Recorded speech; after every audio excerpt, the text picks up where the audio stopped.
the maximum level expert. She thrives in interstellar riches. This video is purely for entertainment and does not infringe on copyrights or laws. The rights to the novel and image belong to the original author. We do not claim ownership. Don't like waiting and want to listen to this fanfic in full now? Subscribe to our Patreon, where you'll find the best fanfics.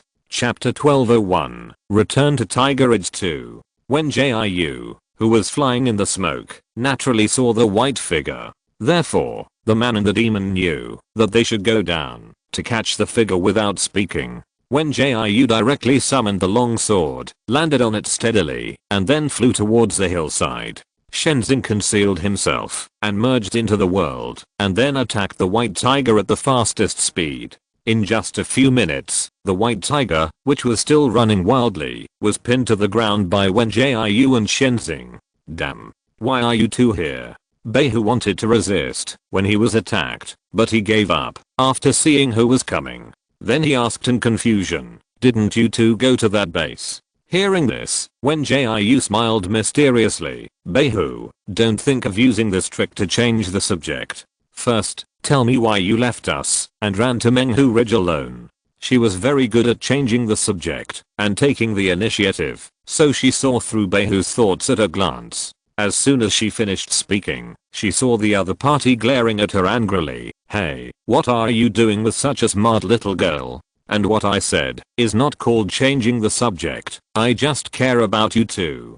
Care about us? If you really care about us, you shouldn't sneak out of Dixie Valley. Shenzing snorted in dissatisfaction. Beihu felt very aggrieved when he heard this. Don't talk nonsense, okay? I clearly told Tumaksu that I wanted to go home and have a good rest. Hearing this, the coldness on the surface of the Mirage River became even more severe. Are you sure you want to go home and have a good rest, not to go to the Flying Tiger tribe for revenge?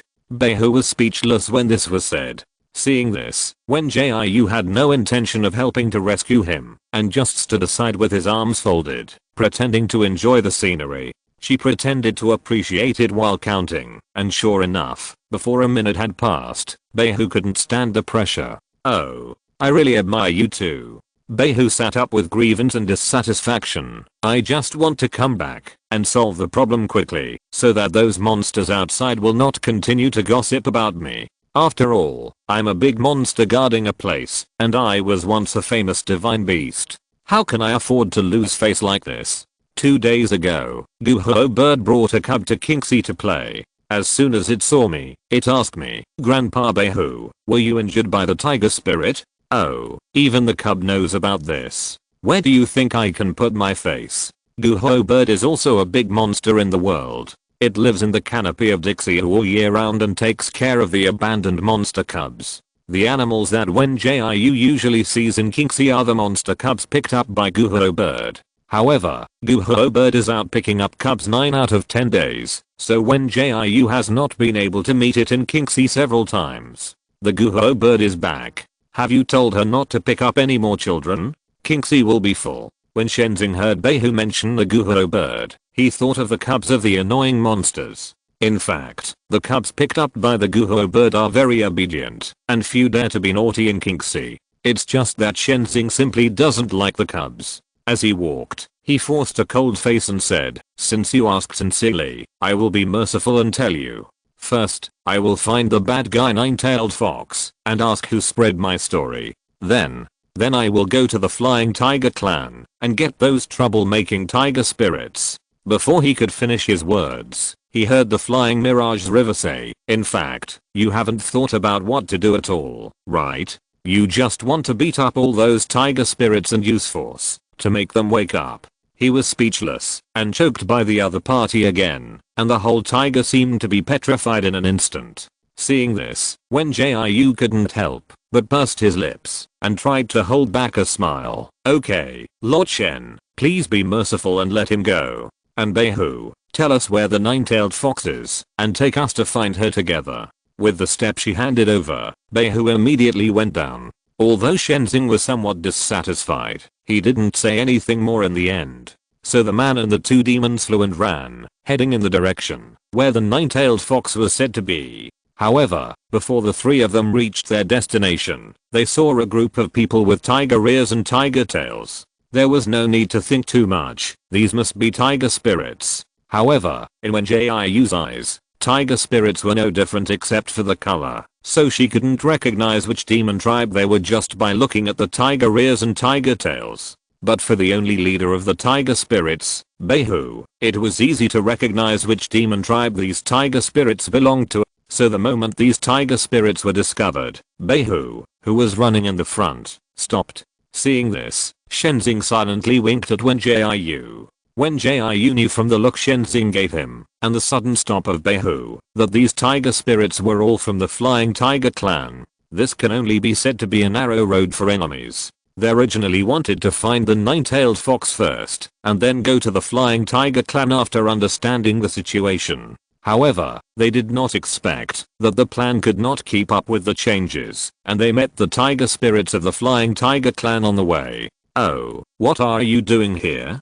Behu walked over with a swagger, with no intention of hiding at all. "Why? Have you fought for the throne? Which idiot won in the end? Come on, tell me." Behu's voice had just fallen, and those tiger spirits suddenly bared their teeth, and then flexibly changed their positions, to form a complete encirclement.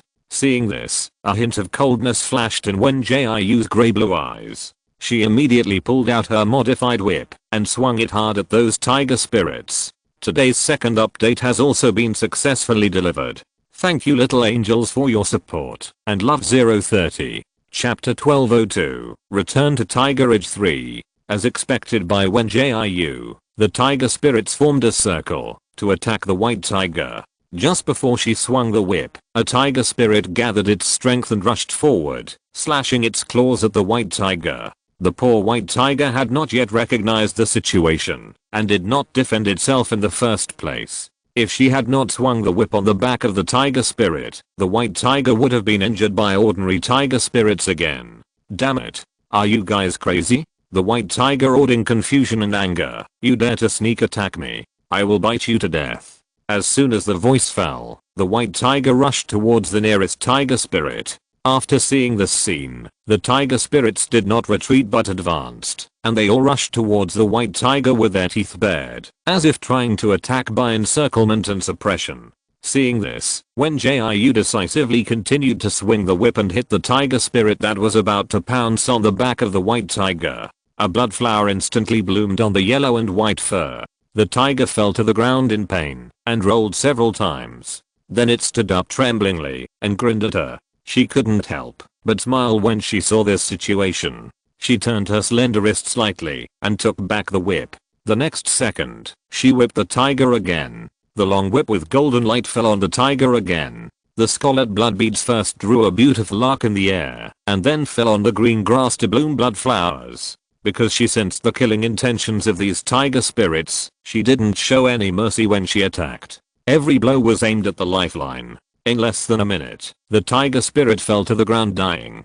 Seeing this, the tiger spirits who were still attacking the white tiger instantly turned around and rushed towards her. "Be careful." Shenzing immediately used his spiritual power to construct a formation to help Wen Jiu. However, before he could make a move, he saw the ferocious tiger spirits being trapped by countless vines. "Don't worry," Wen Jiu smiled with a relaxed look, and then joked to Behu. "Behu, it seems that your brothers are very irritable." After saying that, Behu roared to the sky, as if to vent his anger, and then walked over. "Damn it, these idiots are like they have eaten firecrackers, and they even dare to attack me. Wen Jiu, you step back, I must give them a good beating today." "Calm down." Wen Jiu shook the long whip that was still dripping with blood. "Look at their situation first. Don't kill them all." Although she still wanted to continue fighting, after all, she hadn't fought for a long time, and it was quite interesting to have a rare fight. But she knew that what was more important than fighting at the moment was to find out the reason why these tiger spirits were crazy. "Okay, then I'll let them go today." Behu was actually waiting for this opportunity. Because these tiger spirits are his people after all, he still doesn't want to kill them all. So when he saw Wen Jiu killing people, he started thinking about how to persuade him to calm down. Of course, although he didn't want to take real action against those tiger spirits, it didn't mean that he would let them attack him. If he was injured by those tiger spirits, he would still fight back decisively. "You, tell me why you attacked me first." He pretended to be fierce and approached a tiger spirit and roared at the other party in a particularly majestic manner. However, the tiger spirit didn't even look at him, as if he was just a non-existent air. Seeing this, he immediately became angry. "Tiger head, don't think I don't know you. You'd better explain quickly, otherwise I will really be rude to you. Do you see my claws? If I claw you, you may die, you know." But no matter how he threatened, the tiger spirit ignored him. Then he asked a few more tiger spirits, and those tiger spirits all treated him as air and were not willing to give him a glance. TSK, it seems that they are all unwilling to accept my toast. Shenzing floated in the air with his arms folded in dissatisfaction. "Wen Jiu, go and teach them a lesson. Let them know how powerful you are." As soon as the voice fell, all the tiger spirits raised their heads and stared at Wen Jiu fiercely. Seeing this, Wen Jiu could not help but glance at Shenzing speechlessly. Isn't this just to attract hatred for her? Although she beat one of the tiger spirits, she didn't want to be targeted by a group of tiger spirits. Besides, she beat that tiger spirit to help Behu, and she didn't bully the demon tribe for no reason. Thinking of this, she could only sigh and then look at the tiger spirits. "You'd better say whatever you want to say quickly, otherwise the whip in my hand will not show mercy." As soon as the voice fell, all the tiger spirits just bared their teeth at her and had no intention of communicating with her properly. In this case, she was too lazy to show mercy. You know, her time is very precious, and she can't let these tiger spirits waste it here. So she used the vines to roll up the tiger demon that she had injured before. "If you don't want to answer, that's fine. I'll just have to send him to the west." As she said that, she controlled the vines to throw the tiger demon into the stream beside. The moment the cold stream water soaked the tiger demon, dazzling scarlet blood flowed out. The tiger demons that were bound by the vines and unable to move all opened their eyes wide and bared their sharp teeth and kept roaring at her threateningly. "I know you can talk," she said as she repeatedly threw the tiger demon into the water, "but it's a pity that you are unwilling to talk properly, so I can only send your clan demon away." After repeating it several times, the tiger demon was already dying, as if it would die in the next second.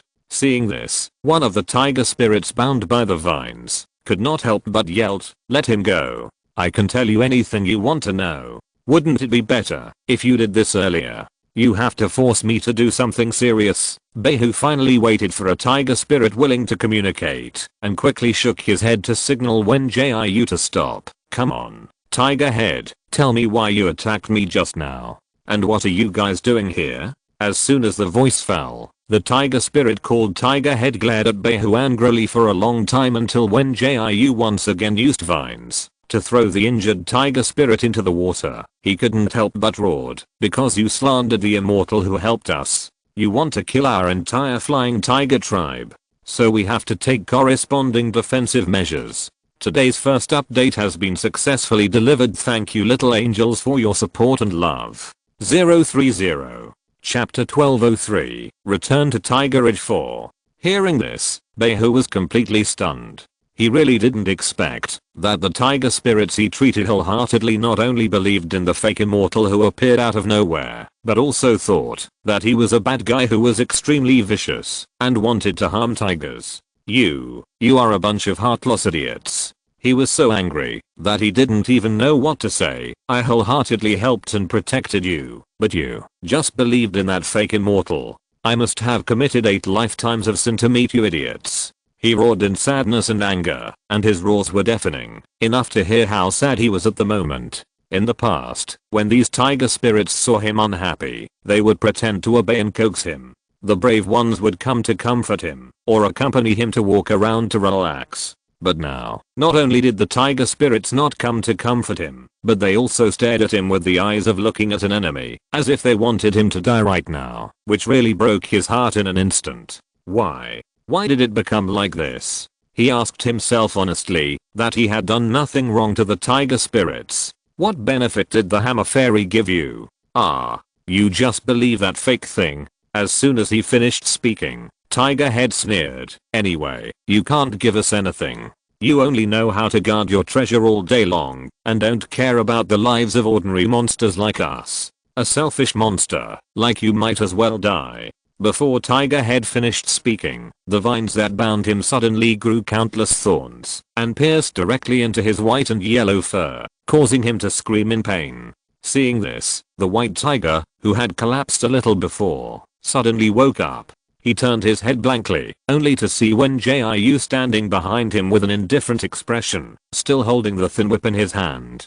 The whip soaked in blood fell to the ground, leaving a long, glaring blood mark. He wanted to plead for the tiger spirit, but when he looked at Wen Jiu, he suddenly couldn't say anything.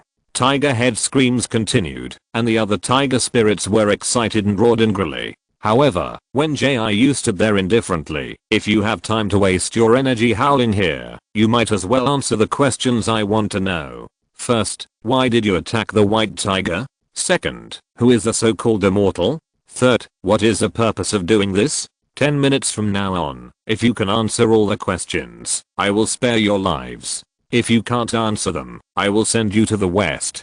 Do you understand?" She no longer had the patience to waste it like this. She really didn't understand why the white tiger had so much mercy. These tiger spirits clearly wanted to kill the white tiger, but the other party still had some kindness and didn't want to be ruthless. TSK, indecision is really not good. As soon as she finished speaking, the tiger head who couldn't bear the pain shouted first, "Because the white tiger slandered the immortal we believe in, we attacked him." It must be said that she really didn't want to communicate with these tiger spirits. They were all useless with empty heads. She had explained the problem so clearly, but these tiger spirits didn't know how to answer. Just when she was thinking about whether to increase the intensity, she heard another tiger spirit quickly say, I'll talk. Please spare the lives of Big Head and Small Head." She looked in the direction of the voice and found that it was a smaller tiger spirit who was speaking. So she dragged the whip and walked over slowly. "You answer my questions first, and then I will consider letting them go." After the words fell, this tiger spirit was obviously more sensible and quickly answered the 3 questions she asked. They received the revelation of the immortal early in the morning and came to the edge of the tiger edge specifically to wait for the white tiger. Because Behu had slandered the immortal before, the immortal gave them an order to surround and kill Behu as soon as they saw him. As for who the immortal was, they didn't know much. They only knew that the immortal had a stronger ability than Behu and could fly on clouds and mist, just like in the legend. Who told you that the one who could fly on clouds and mist was an immortal? You are really annoying. Behu glanced at the tiger spirits with a look of disappointment. Besides, the immortals in Jiu Mountain have long been gone, and the immortals in other places have long been gone. Even if there are immortals now, it doesn't mean that they are better than me. I was a divine beast guarding a corner of the world in the past. Some immortals would bow and salute me when they saw me. So when you say that the immortal is better than me, I think you are talking nonsense.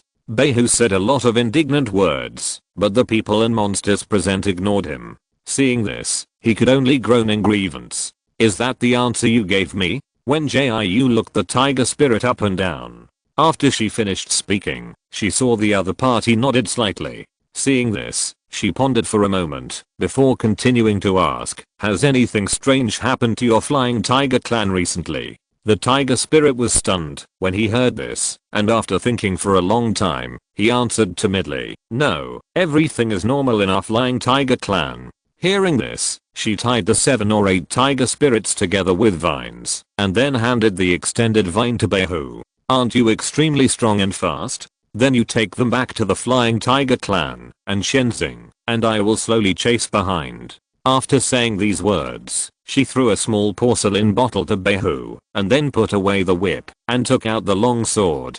Thank you. Although Behu was indeed lacking in intelligence, he still knew what Wen Jiu meant by throwing the porcelain bottle. So he decisively put away the porcelain bottle, dragged the vine, and began to run wildly in the direction of the flying tiger clan. Wen Jiu and Shenzing each soared into the air with their own abilities, closely following the tiger spirits bound by vines. Wen Jiu was flying on the sword while thinking about the answer that the tiger spirit had just given. The reason why she added a question at the end was because she always felt that the situation of the Flying Tiger clan was different. You know, the White Tiger is a big demon that has guarded the Tiger Ridge for many years. Even if the other party often sleeps in the cave with gold and silver treasures, it still seriously protects the tiger spirits living in the Tiger Ridge. Even if there is a so-called immortal instigating behind the scenes, it is impossible for all the tiger spirits to suddenly develop a strong and extremely strong murderous intention towards the white tiger.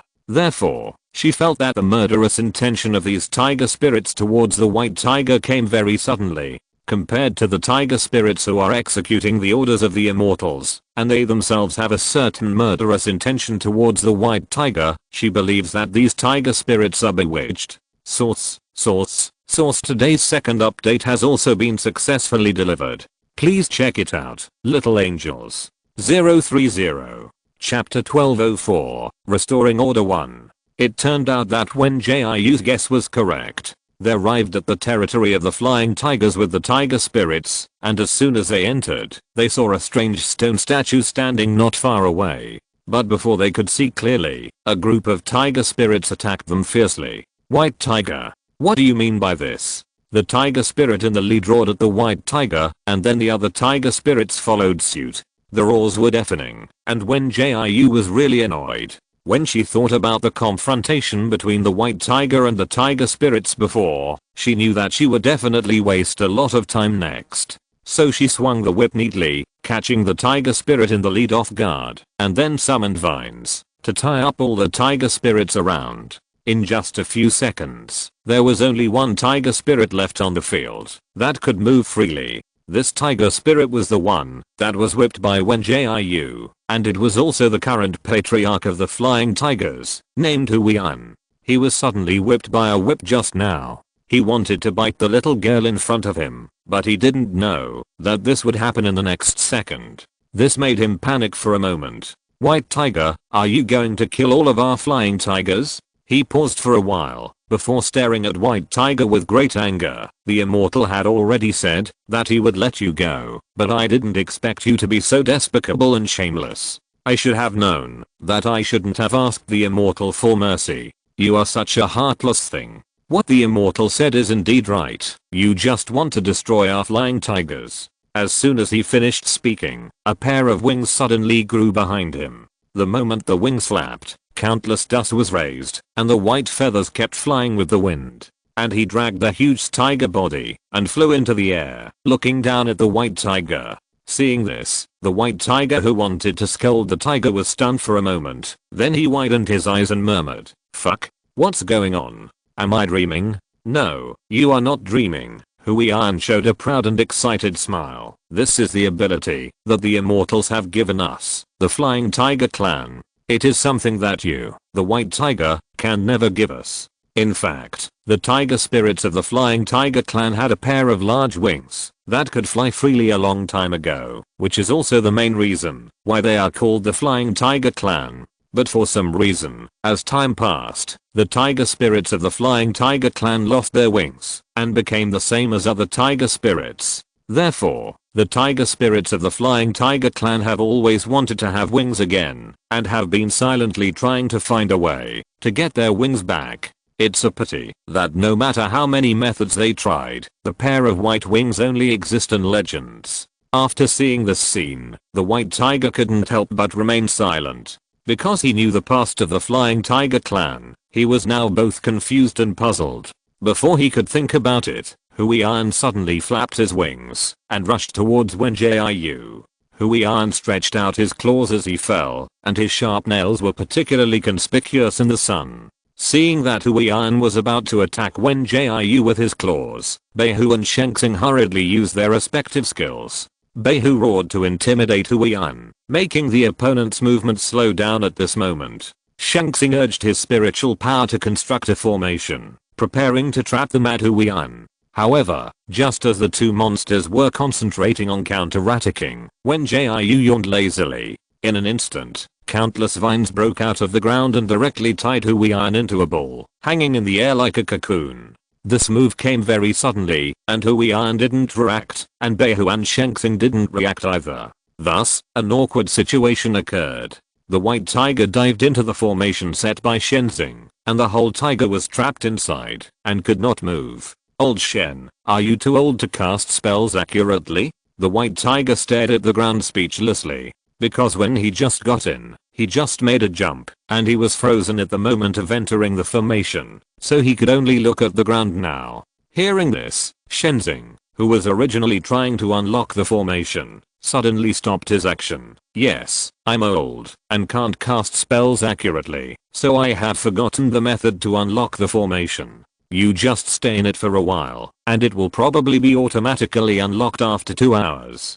Damn, old Shen, you can't do this. He couldn't help but panic when he heard this. I still have to punish these crazy idiots. You hurry up and unlock them for me. As soon as the voice fell, the confinement on his body disappeared, and he landed steadily on the ground. But before he could continue to say anything, Wen Jiu on the side controlled the vines and let down the cocoon to Huiyan. Now only Huiyan's head was exposed. Apart from staring, he could only grin. He didn't look scary at all, but rather funny.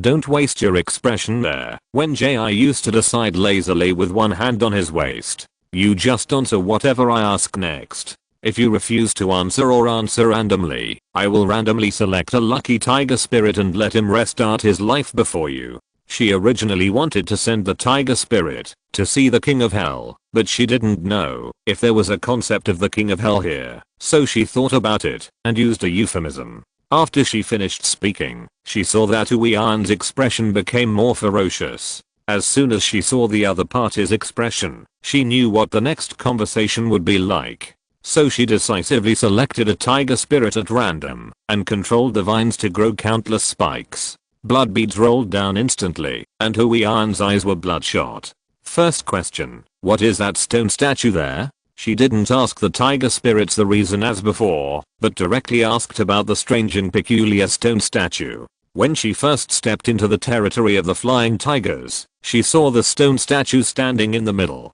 It was just that the tiger spirits were so aggressive that she didn't see it clearly at that time. Now that the tiger spirits were subdued, she had the energy to see the stone statue clearly. It was a stone statue that looked like a human, but not like a human. She felt uncomfortable just by looking at it. Point, you should be more respectful. Tiger Huiyan roared angrily. That is the stone statue of the immortal. It is the treasure that connects us with him. If you slander the immortal again, don't blame me for tearing your mouth apart. Hearing this, Wen Jiu couldn't help but raise the corner of his mouth. Really? I hope you don't be a strong-mouthed king. After that, she threw a talisman at the stone statue under the angry glares of the tiger spirits. Today's first update has been successfully delivered. Thank you little angels for your support. 030. Chapter 1205. Restoring Order 2. With a loud bang, the stone statue broke into several pieces. The stone statue, which was regarded as a treasure by the Flying Tiger clan, was shattered to the ground in the blink of an eye.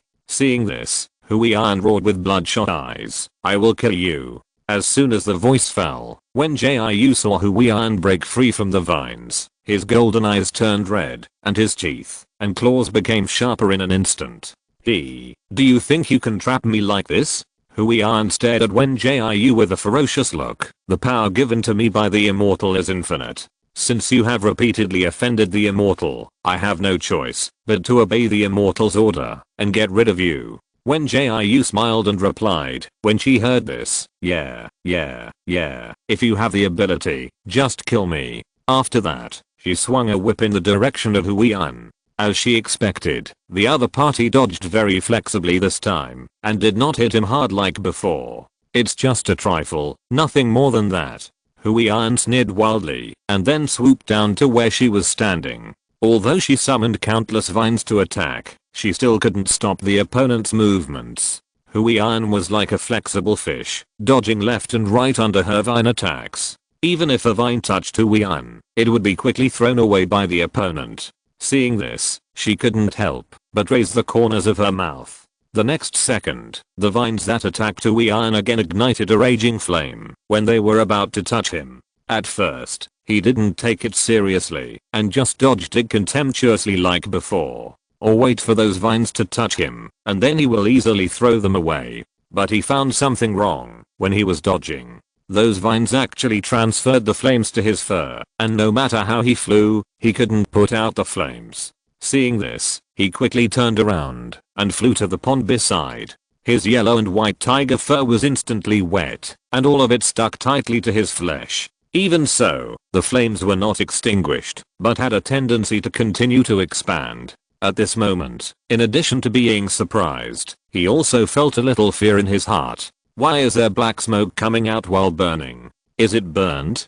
Behu looked at the pond with some concern and saw black smoke coming out of Hui An's body, which looked very strange. Hearing this, Shenzing replied lightly, "Who doesn't smoke when being roasted by fire?" Although he didn't think there was anything strange about the black smoke, he was still more or less confused in his heart. Why couldn't the fire started by Wen Jiu be extinguished even with water, and it was still a strange blue color? However, despite his doubts, he still didn't ask in front of these tiger spirits, just thinking about waiting until the matter was settled, before looking for Wen Jiu to ask slowly, "I'm going to kill you." Kill you? No matter how Hui An rolled in the pond, the flames on his body showed no signs of extinguishing. Although the flames did not hurt him, but only made his tiger hair turn black, he still felt uncomfortable all over. It was as if something was being peeled off from his body, making him feel like a boat floating in the water, swaying and floating,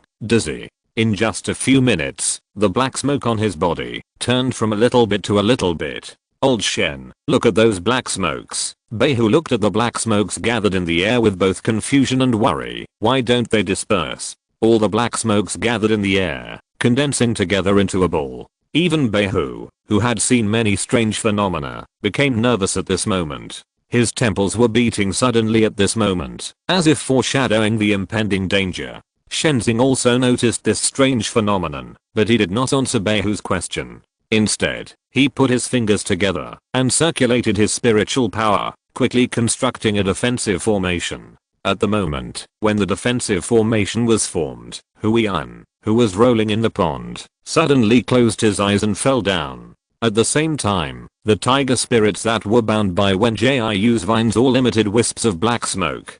The black smoke flew quickly into the sky and joined the black smoke that had originally stayed in the air. Seeing this, Behu and Shenzing were very surprised. Although they had guessed before that these tiger spirits had problems and became so irritable and arrogant, but they had never thought that there were so many strange and weird black smoke attached to the tiger spirits, and these black smokes could actually condense together as if they were nurturing something ominous. However, just as the two monsters were extremely vigilant and ready to fight, Wen Jiu suddenly flew up with his sword, holding the long whip tightly in his hand. The next second, the whip was swung towards the black smoke, and at the same time, a gorgeous flame ignited on the whip. When the blue flames touched the black smoke seemed to be ignited, igniting countless dazzling sparks. In just a few seconds, the black smoke was burned out, as if everything just now was an illusion. I'm not dreaming. Behu looked at the empty sky blankly. Why did it disappear? I didn't do anything. As soon as he finished speaking, he saw Hui An, who had fainted in the pond before, stood up. The other party walked out of the pond tremblingly and walked towards his position. Seeing this, he couldn't help but step forward vigilantly and blocked in front of Mirage River. Hui An, do you still want to fight? I tell you, I'm going to get serious. If you mess around again, don't blame me for being rude. However, just as he finished speaking, Hui An fell head first. This made him panic and walked over to check on the other party. Hui An was lying on the ground weakly. When he saw him, his eyes lit up, which was completely different from his previous fierce attitude. Behu, Lord Behu. Hui An sighed with apology. I'm sorry, I shouldn't have treated you like that. Seeing this, Behu blinked in confusion. Are you apologizing to me? Don't you think it's too late to apologize now? He really didn't understand why Hui An suddenly changed his attitude. Could it be that the other party was scared by Wen Jiu's blue flame? Just when he was confused, he saw Wen Jiu flying over with a sword and then landed steadily on the ground. Feed him the pill I gave you before. the other party said in a light tone. What he said before should not be his original intention. Hearing this, he couldn't help but ask in confusion, Wen Jiu, what do you mean? He scolded me, but it wasn't his original intention. Could it be that someone manipulated him to scold me? As soon as the voice fell, Wen Jiu took out a dim crystal, and the other party also said 2 words coldly. Indeed. Today's second update has also been successfully delivered. Please check it out. Little Angels 030. If you're listening to this novel on a channel other than Fanfic World, it means they downloaded and uploaded it without effort. We cordially invite you to visit our channel, Mundo Fanfic Novelos. There you'll find the original version of this story and you can explore many other novels of various genres. We're waiting for you to immerse yourself in a world of incredible novels. Chapter 1206, Restoring Order 3. Is this Moon Shadow Crystal? Shenzing looked at the crystal in Wen Jiu's hand with some uncertainty. No, that's not right. The smell is wrong. Although he could recognize that it was Moon Shadow Crystal, the smell it exuded was very strange. Not only did it not have the pure smell of Moon Shadow Crystal, but it also had a dark and rotten strange smell. It was like the smell of a flower withering and rotting into mud. Hearing this, Wen Jiu handed the crystal to Shenzing, and then took out a few bottles of potion from the wisdom ring space. She first poured a bottle on Huiyan, and then walked to the other injured tiger spirits, and poured some of the remaining bottles of potion according to the severity of their injuries. The more seriously injured, the more she poured. The less seriously injured, the less she poured. In short, she tried her best to take care of every injured tiger spirit. At first, those tiger spirits were still grinning at her, but later, when they felt the wounds on their bodies slowly healing, they calmed down one by one. Wen Jiu, this crystal has the same aura as the crystal ball you brought before. Shenzing studied the crystal for a while, and finally made a discovery. Wen Jiu turned around and said, I know this. Can you see anything else from it? She knew that this crystal was the same as the crystal ball, so she thought of burning it with deep sea blue flame. But the only thing she didn't expect was that the deep sea blue flame could burn all the black smoke. If she had known this, she should have used deep sea blue flame to burn the other party when she met the god of Sulame before. Even if she burned only a wisp of soul, it would have dealt a blow to the god of Sulame. Just as she was pouring the potion and thinking, she saw Shenzing slowly walking over and squatting beside her. There is a trace of dream on this crystal and your crystal ball. Shenzing's voice was very light, as if he was afraid that others would hear it. Hearing this, she continued to pour the potion without even raising her eyes. Got it. You come with me to treat these tiger spirits first, and we'll ask them what's going on later. As soon as she finished speaking, she handed a bottle of potion to Shenzing, asking him to pour and apply it like she did. Although Shenzing was a little confused, he still did as she said, and applied the potion to other tiger spirits. After a while, Behu also came up to her. Wen Jiu, give me a few bottles of that. The other party forced a bright smile. I also want to help. Hearing this, she handed over a few bottles of potion without saying a word. After all, as the saying goes, there is strength in numbers. She didn't show any mercy just now, and these tiger spirits who attacked them were more or less injured. So it was a good thing that Behu took the initiative to help. While the two demons worked together to apply the potion, many tiger spirits who had not shown up before came to help. These tiger spirits had stayed at home before, specifically responsible for protecting their cubs. It should be enough to apply the ones over there. If you have any wounds that haven't healed yet, remember to bring them to me. After about half an incense stick of time, Wen Jiu stood up and clapped her hands. She took a pack of disinfectant wipes from the Ziji space and wiped her hands clean. It wasn't because she had any misophobia, she just wanted to disinfect herself. Just when she wanted to turn around and look for the Mirage Galaxy, she was suddenly blocked by a furry paw. Thank you, Miss 9. Huiyan wanted to thank this unfamiliar little girl, but he really didn't know how to address her. He only vaguely heard Behu say 9. Hearing this, Wen Jiu couldn't help but raise the corner of her mouth. My last name is Wen and my given name is Jiu. You can call me Miss Wen. And Jiu means long lasting. As soon as she finished speaking, Huiyan smiled a little embarrassedly. Okay, Miss Wen. Thank you for saving us from the devil. Demon. She pretended to be puzzled and sat next to him. Excuse me, what do you mean by devil? And how did you fall into the devil? Huiyan first scratched the ground awkwardly and then slowly explained the cause and effect. Everything started with the stone statue destroyed by Wen Jiu. A year ago, a tiger spirit brought back this stone statue.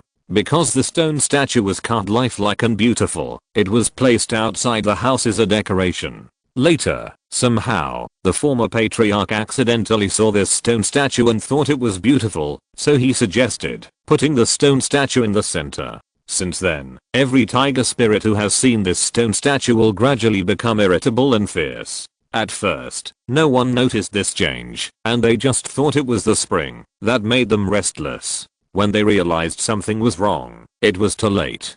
Huiyan was not affected much, because he often went out hunting. After he found that the tiger spirits were getting more and more irritable, he thought about going to the tribe leader to propose to move the stone statue. I originally wanted to propose to move the stone statue, but the night before I said this, I dreamed of an immortal. He said he could give me everything I wanted, as long as I agreed to one condition. At that time, I just thought I was dreaming, so I jokingly said that I would have wings and fly freely like my ancient ancestors. I never thought that after I woke up, I really had a pair of wings. I was really scared at the time, so I wanted to go to the tribe leader to tell him about it.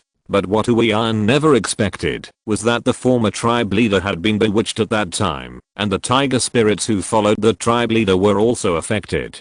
Before he had time to say this proposal, the Flying Tiger tribe broke out in an internal struggle for power. Overnight, the Flying Tiger tribe was divided into 3 factions. One faction was led by the former patriarch to maintain order within the tribe. One faction was composed of tiger spirits who attempted to seize power, and the other faction was unwilling to go to war and hoped for peace. The 3 forces were balanced in the early stage, and no one could suppress anyone. It was not until the former patriarch's child Ding Ding disappeared inexplicably that the stalemate of the 3-legged tripod was broken. The former patriarch and his wife decisively left the Flying Tiger tribe's territory to look for their children.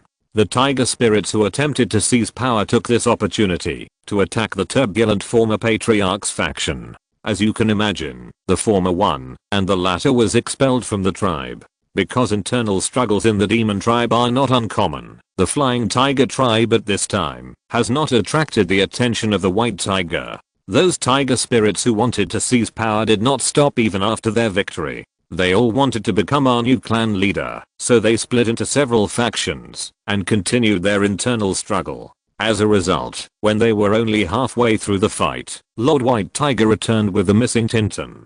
Today's first update has been delivered. Please check it out, my lovely little angels. 030. Chapter 1207. Restoring Order 4. When Tiger Huiyan said this, he was a little apologetic because he had been bewitched by the stone statue at that time, and the whole tiger was thinking about how to gain power. So when Beihu took Ding Ding back to the Flying Tiger clan, he also joined the team to drive Beihu and Ding Ding away. Although he did not hurt Beihu and Ding Ding, it was wrong for him to take action at that time. Therefore, he is very ashamed of Beihu now. So you guys made such a mess before. Beihu was immediately upset when he heard this. I thought you were just fighting to change the clan leader, but I didn't expect you to do so many things for me. He really didn't notice anything wrong before and thought these tiger spirits were oblivious because of their age. He never expected that they were actually bewitched by that broken stone statue. The more he thought about it, the angrier he got. Oh, no wonder I felt uncomfortable when I saw that broken stone statue the last time I came here. It turns out there's something wrong with this thing. I should have smashed it if I had known. Damn it, it caused a lot of trouble for no reason. It made me upset. He noticed the strange stone statue the last time he sent Tintin back. The stone statue looked like neither a human nor a monster, and there was an indescribable weirdness. He felt sick if he stared at it for a while. He originally wanted to ask what was going on with the stone statue, but he was busy dealing with the little tiger Tintin at the time, and he forgot about the stone statue. And later he was beaten by these stupid tiger spirits, and his mind was full of recovering from his injuries and coming back to take revenge on them, so he forgot about the stone statue completely for a while. Thinking about it now, he really regrets it. Point ahem, the moment Miss Wen smashed the stone statue, I felt my mind cleared up. But when I wanted to return to normal, I was called back by the voice of the immortal Tiger Wen explained the reason for his madness with shame and fear. He was very afraid that Wen Jiu and Behu in front of him would not understand and get angry. It was not until Miss Wen used that spell that I felt my mind recovering little by little, and the feeling of being controlled also disappeared. He paused for a moment when he said this. I think the other tiger spirits should be the same as me. They were bewitched by the immortal. That fool. So they did something to hurt Lord Behu. He subconsciously wanted to call the person who gave him wings an immortal, but when he saw Behu's fierce eyes, he quickly changed his words. Sure enough, when he said the word fool, Behu smiled brightly like a flower. So that's how it is. When Jiu smiled without being surprised. I'll ask you a few questions now. First, what's the name of the immortal you mentioned and what does he look like? Second, which tiger spirit brought this stone statue back? Third, before she could finish her words, she was interrupted by Behu beside her. Third, is Ding Ding still in the Flying Tiger clan? Judging from the ruthless ferocity of these tiger spirits just now, the former clan leader and the former clan leader's wife are most likely not coming back. Behu felt that he had to keep Ding Ding. Hearing this, Huiyan nodded and replied, Lord Behu, Ding Ding is now being raised by his grandmother. Before, a tiger spirit wanted to throw Ding Ding out again, so I took advantage of the last bit of clarity to snatch him away, and then forcibly took him out, and stuffed him into his grandmother's house. Although the former clan leader's wife was also a tiger spirit, she was the princess of the Golden Tiger clan next door. The Golden Tiger clan was not bewitched by the immortal, so there was still peace and tranquility inside. Huiyan took advantage of the moment when he was still clear-headed and sent Ding Ding to the chief of the Golden Tiger clan. You still have some conscience. Behu heaved a sigh of relief after hearing this. Okay, continue to answer Wen Jiu's questions. Tell her everything you know. Don't hide anything. Huiyan naturally didn't dare to hide anything. He still hoped that he could atone for his sins. So he answered Wen Jiu's questions honestly. That immortal didn't leave his name. He only said his name was the God of Mist. Every time he appeared, he was covered with black mist, so I don't know what he looks like. He had just said this when Behu frowned in dissatisfaction. Seeing this, he quickly added a few words. I have heard his voice. That voice is very soft, and only women can have it. It's the same as if you didn't say anything, you bastard. Behu was really dissatisfied. First of all, the information that she is a woman is useless. Secondly, a person with a soft voice is not necessarily a woman. He didn't dare to refute after hearing this, and just nodded in agreement. After a minute, he suddenly heard Shenzing say, Fengwu God. The word Fengwu is used to describe war and chaos. He has called himself Fengwu, and you are still fooled? Besides, among the immortals in Jiuzhou Mountain, there is no one named Fengwu. I didn't know that Fengwu meant this. He buried his head in shame, and the immortals' residences are not only in Jiuzhou Mountain. I thought at the time that he might be somewhere else, so I believed his words. Hearing this, Shenzing couldn't help but sneer. Behu, it seems that you still need to educate your monsters. How come you don't even have a little culture? Behu blushed with shame when he heard this, but he didn't know how to refute it. After all, he did have a certain responsibility for such a mistake. If he hadn't allowed the tiger spirits to develop freely before, these stupid tigers wouldn't have been fooled by the fake immortal. No, no, no. Don't blame Lord Behu. Huiyan quickly grabbed the pot. It's all our fault for practicing fighting instead of training our brains. How dare he let Behu take the blame at this time? He would rather say that his brain is not good than let the other party take the blame. Hearing this, Shenzing just glanced at him and then sat next to Wen Jiu. The injured tiger spirits have been smeared with medicine and taken back by their families. That's good. Wen Jiu just looked at the broken stones on the ground coldly. Huiyan, tell me which tiger spirit brought this stone statue back. After the words fell, Huiyan lowered his head and replied, "It was brought back by the two brothers Wen and Hu, but Wen left when he besieged the former patriarch, so now there is only Hu who is still unconscious." Wen Jiu couldn't help but frowned when she heard this, but before she could continue to ask, she saw a fox running over not far away. Today's second update has also been successfully delivered. Thank you little angels for your support and love. 030. Chapter 1208, God of Mist 1. The fox was snow white, except for the tip of its tail, which was flaming red. It was bright red and seductive. But the most eye-catching thing was its 8 dangling tails. You damn fox. Didn't I ask you to help me watch over Menghu Ridge? Why did you come out just now?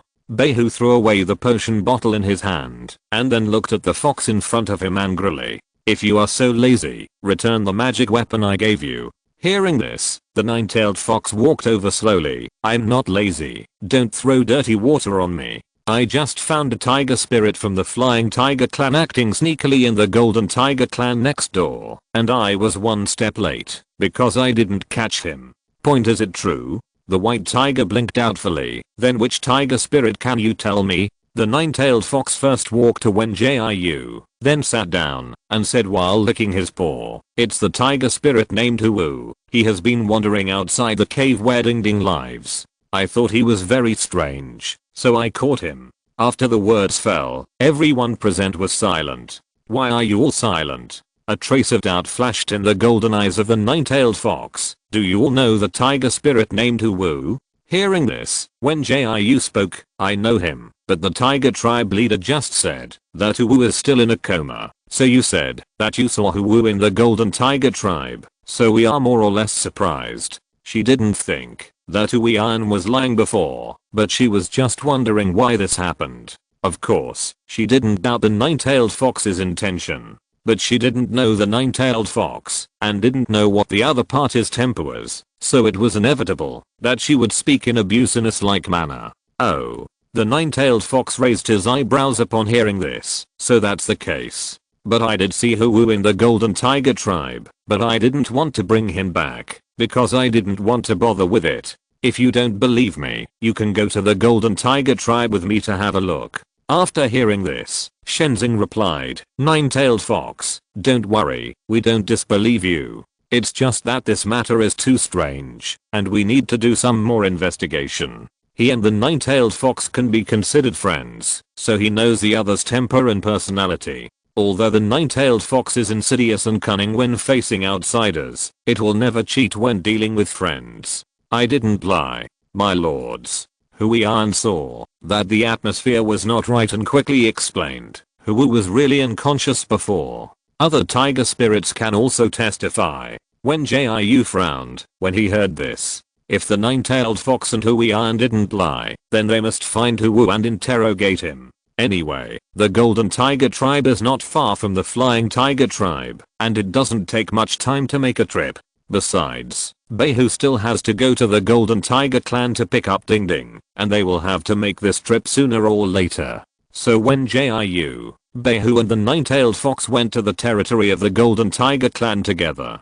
Shenzing voluntarily stayed in the Flying Tiger clan to prevent some tiger spirits from being dishonest and causing trouble. After all, not every tiger spirit is as majestic as the tiger, and some words can be understood at a glance. The territory of the Golden Tiger clan is right next to the territory of the Flying Tiger clan, and the two tribes have always been in a friendly alliance relationship in the past. It was not until the former patriarch and the former patriarch's wife were killed that the relationship between the two tribes became bad. However, the grievances between the Golden Tiger clan and the Flying Tiger clan will not affect Wen Jiu and his party. After they explained their intentions to the patriarch of the Golden Tiger clan, they successfully entered the dungeon, where Hu was imprisoned. It's here. Humaro, the patriarch of the Golden Tiger clan, pointed to the innermost small room. I just arranged for Hu to interrogate him, but he didn't say anything, and suddenly attacked, and almost hurt my tiger. Hearing this, the white tiger frowned with some dissatisfaction. Let me meet this idiot. He was caught, and still dared to attack, and hurt the tiger. I'll beat his head off. Humaro just smiled after hearing this. Then I won't stay here for long. I'll go and bring Ding Ding to you. The little tiger is very timid now. I'm afraid it will take a long time to coax it out. Wen Jiu couldn't help but sigh in her heart after hearing this. When she picked up Ding Ding in the Kinkeo garden, she didn't know that the other party would go through so many twists and turns. If she had known earlier, she would not have returned Ding Ding. Anyway, she already has enough small animals at home, and one more tiger won't be a problem. It's a pity that there is no regret medicine in the world. Yes, then go ahead. Behu waved his hand and urged Humiro to go faster. Humiro was a man who knew how to read people's expressions, so he turned around and left after saying goodbye politely. After Humiro left the dungeon, Behu walked forward angrily and slapped the door of the room with one claw. In the dark and damp room, there was a big yellow and white tiger, curled up in the corner and shivered. Needless to say, this is Huwu. Why are you pretending to be so arrogant? Behu stepped forward with dissatisfaction. Just when he wanted to teach Huwu a lesson, he suddenly saw the other party crying and shouting. No, Lord Fengwu, I'm really your most loyal believer. I have done what you said. Before Huwu finished speaking, a flame ignited from his tail and burned all the way to his half yellow and half white back. Seeing this, Behu couldn't help but look at Wen Jiu in astonishment. However, Wen Jiu folded his arms and leaned against the door frame to watch all this. It was as if the cluster of blue flames did not fly out from her. TSK, the little girl is quite ruthless. The nine-tailed fox did not come in at the door, but still saw everything inside. Does this count as lynching? Hearing this, Wen Jiu did not answer, but continued to watch Huwu's changes. When she entered the room just now, she found that Huwu was covered with a layer of black smoke. The black smoke kept rolling and changing, as if it would corrode Huwu in the next second. Therefore, she took decisive action. As her deep sea blue flame burned more and more fiercely, the strange black smoke gradually faded. In just a few seconds, the expression on Huwu's face changed from fear to joy. After the black smoke completely disappeared, Huwu's emotions finally calmed down. Thank you, Lord Behu. Thank you, Lord Behu. Huwu didn't know that it was Wen Jiu who helped him just now, and thought that Behu's magic power saved his life. Lord Behu, I'm sorry, this is all my fault. I'm sorry. Seeing this, Behu first looked at Wen Jiu, and then asked in a pretentious manner, oh, tell me what mistake you made? And who is the Lord Fengwu you mentioned? Today's first update has been successfully delivered. Please check it out. Little Angels 030 Whisper. Sorry. The first update is only delivered now. The little author was not feeling well yesterday and was receiving an fourth drip. Then I was dizzy and really couldn't write. I'm sorry to delay the little angel's happy pursuit of updates. The temperature has dropped recently. Little angels must put on more clothes and drink more hot water. Don't catch a cold like the little author cack. Chapter 1209. God of Mist 2. As soon as the words fell, Huwu shuddered subconsciously, looked around in panic, and then stammered to answer the question. It's all my fault for bringing the stone statue back. If I hadn't brought it back, my brother wouldn't have been bewitched, and the other tiger spirits of the Flying Tiger clan wouldn't have been implicated.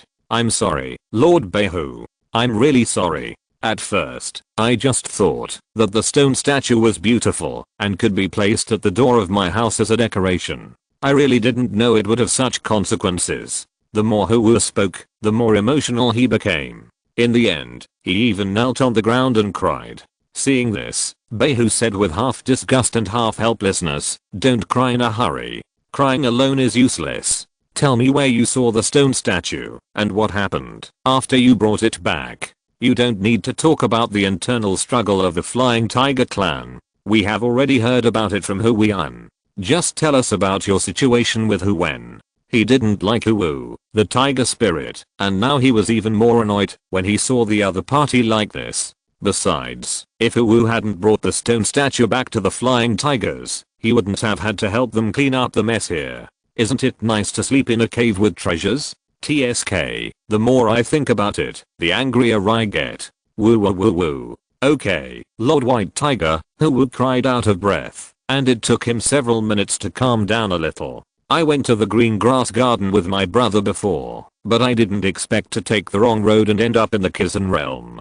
Then we found the stone statue in a messy bush. The moment I saw the stone statue, a voice suddenly rang in my ears, asking me to take the stone statue back. Then I didn't know why I listened to it, so I tied the stone statue with straw ropes and went back to the flying tigers with my brother. Wu and Wen didn't realize anything was wrong at first and just placed the stone statue at the door of their house as a decoration. It wasn't until the tribe leader asked them to put the stone statue in the center of the territory that they began to dream every day, and some changes occurred. For example, after Wu made a wish to the immortal in his dream, his strength really grew as he wished. Wen became stronger day by day and could kill a big wild boar with one punch. In short, the wishes that the two made to the immortal in their dreams were fulfilled, but their tempers and personalities were also changing unconsciously. This is the same as other bewitched tiger spirits. There is nothing to discuss in depth. So when Wen Jiu heard this, she asked a question. Did you pay any price when you made a wish to the immortal? No. Wu first looked at Wen Jiu and then answered timidly. He only said that we must believe in him. Wen Jiu happened to be looking at Wu, so the man and the demon looked at each other. As they looked at each other, Wen Jiu realized that she had seen Wu before. Among the tiger spirits who surrounded Shiro at that time, there was Wu. But this matter was nothing, so she didn't say it, just motioned for the other party to continue.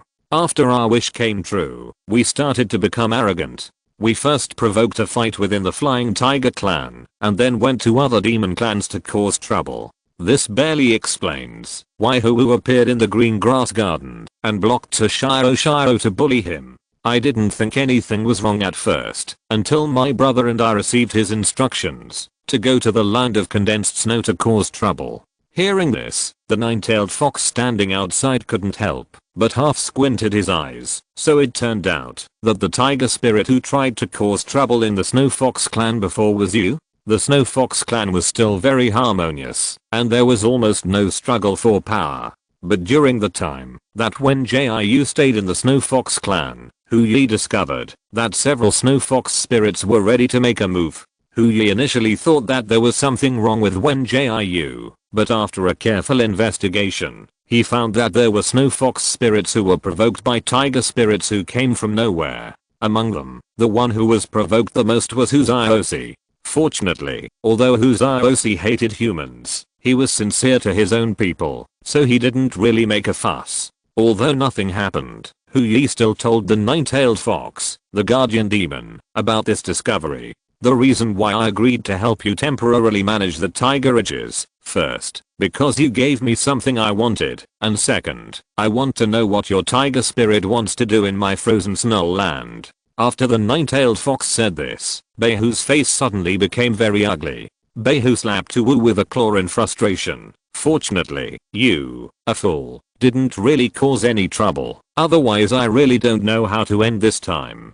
It's okay for you to fight and make trouble in my territory. Why do you have to go to someone else's territory to cause trouble? I'm really so annoyed. After the voice fell, Wu kept apologizing, and it was not known whether he was afraid or really felt guilty. Seeing this, Wen Jiu pulled Beihu away so that Wu could continue talking. I'm sorry, I really didn't mean to drag the Snow Fox tribe into trouble. Wu apologized several times before continuing. It's just that Feng Wu God said that the Snow Fox tribe's Huzaosi is very useful, and asked my brother and I to help Huzaosi take the position of the tribe leader of the Snow Fox tribe. Otherwise he would take back our skills. So we had no choice but to go to the Snow Fox tribe. That Huzaosi was persuaded by us at first, but then he rejected us for some reason and drove us out of the frozen snow land. This made Feng Wu God very angry, so he asked us to throw the tribe leader's cub Ding Ding out, and he also said that if this matter is not handled properly, he will kill us directly. Wu and Wen were really scared, so they could only throw the little tiger Ding Ding out as Feng Wu God said. However, the two tigers still had a trace of reason at that time, so they did not throw the little tiger Ding Ding into the depths of the frozen snow land to let it freeze to death as Feng Wu God said, but threw it in the corner of the green grass garden, where there were no monsters living. It was also because of this that Wen was bitten to death by the former patriarch in the battle with him. Although Wu did not suffer that fate, he was still seriously injured and unconscious in the battle. Wen Jiu couldn't help but frowned when she heard this, because she felt that there was still too little useful information so far. Both Wu and Huiyan only talked about the general process. There was no other information about the mist god except his name. So she asked Wu again. Chief Huiyan said that you were seriously injured and unconscious and have not woken up yet, but why did you appear in the territory of the Golden Tiger clan? Today's second update is also delivered. Thank you little angels for your support. ORZ, whisper, thank you again for the understanding of the little angels. The temperature has dropped recently, so you must pay attention to keeping warm. It is really uncomfortable to catch a cold cack. The little author still needs to receive an infusion tonight. If I don't update on time, I hope everyone can understand ORZ. Chapter 12:10, God of Mist 3. When I was unconscious, I dreamed of the God of Mist again. The God of Mist said that, as long as I could steal Ding Ding out and kill him, he could revive my brother. Wu had just finished speaking when he was slapped by Beihu. You are such a jerk who never repents. Beihu roared in anger. What the hell is wrong with your brain? It's okay to be deceived once or twice before, but why do you have to be deceived for the third and fourth time? Hearing this, Wen Jiu was kind enough to help and said, it's not his fault. He was still bewitched by the God of Mist before we came, so it's normal for him to be easily deceived. Although she didn't like the two brothers Wu and Wen, some things still had to be treated separately. I'm sorry, Lord White Tiger. I was just bewildered for a moment, Wu explained after realizing that something was wrong. Fortunately, Lord Nine-Tailed Fox noticed it in time, otherwise I really don't know what kind of disaster I would have caused. Ever since he witnessed Wen being bitten to death by the former patriarch, Wu has been struggling with guilt and anger. In addition, he was seriously injured and unconscious, and he was almost unconscious. It was easy for the God of Mist to take advantage of the opportunity. So he was bewitched again and sneaked into the territory of the Golden Tiger clan in the chaos, wanting to take Ding Ding out and kill him as the God of Mist said.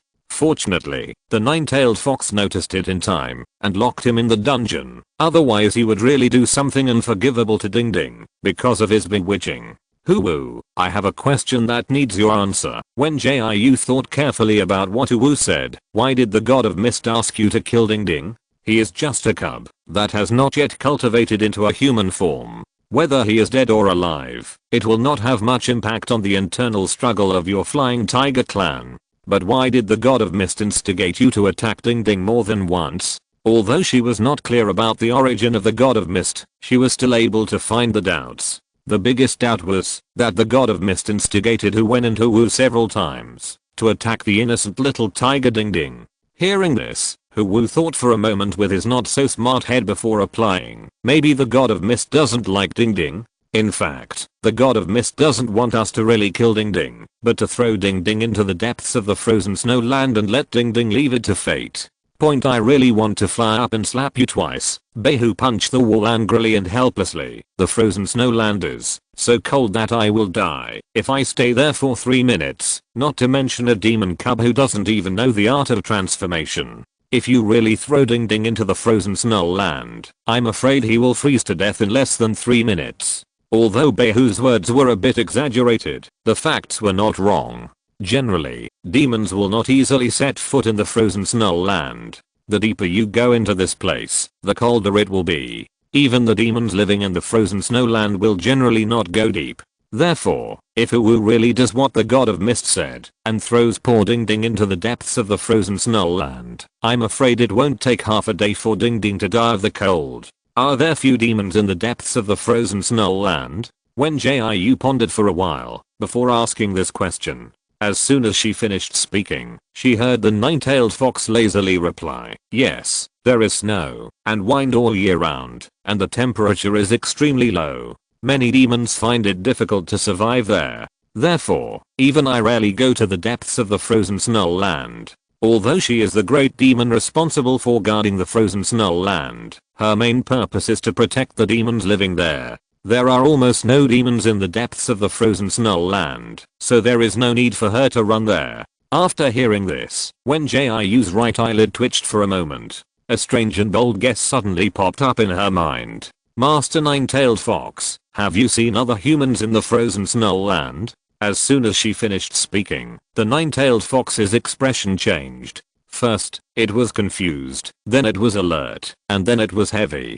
To be honest, I have guarded the land of snow for thousands of years, and I have never seen any human except you. The nine-tailed fox said every word very clearly. Even when the immortals were still here, they didn't like to set foot in my land of snow. Hearing this, she couldn't help but feel that her hopes were dashed. But if you think about it, this is normal. If there are humans in the land of snow, she doesn't need to wait for her to ask the nine-tailed fox, who Kiki and who Baba will tell her. So she didn't talk about this anymore, and just continued to ask about the news of Wu Fengwu God. I saw a group of snow wolves besieging a tiger spirit on the way to Menghu Ridge a few days ago. Is this also related to Fengwu God?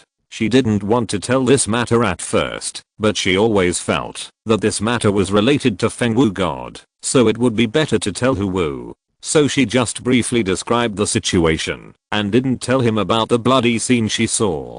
Point, it is indeed related. Wu swallowed nervously before continuing. If I remember correctly, the one sent to the snow wolf tribe by the god of mist should be Hudangni. Hearing this, Behu on the side couldn't help but interrupt. Hudangni? Is he the one who is particularly flattering and likes to kiss up to others? Yes, Lord Behu, Wu answered respectfully first, and then continued. My brother and I are tasked with sowing discord among the Snow Fox tribe, and Hudangni's task is to stir up trouble among the Snow Wolf tribe. It's just that Hudangni received the task after us, so I don't know what his specific task is. Behu snorted angrily when he heard this. It's nothing more than sowing discord and causing trouble. This idiot is really afraid of chaos in the world. No wonder he named himself Fengwu. Oh, by the way, you are not allowed to call the god of mist Fengwu God anymore.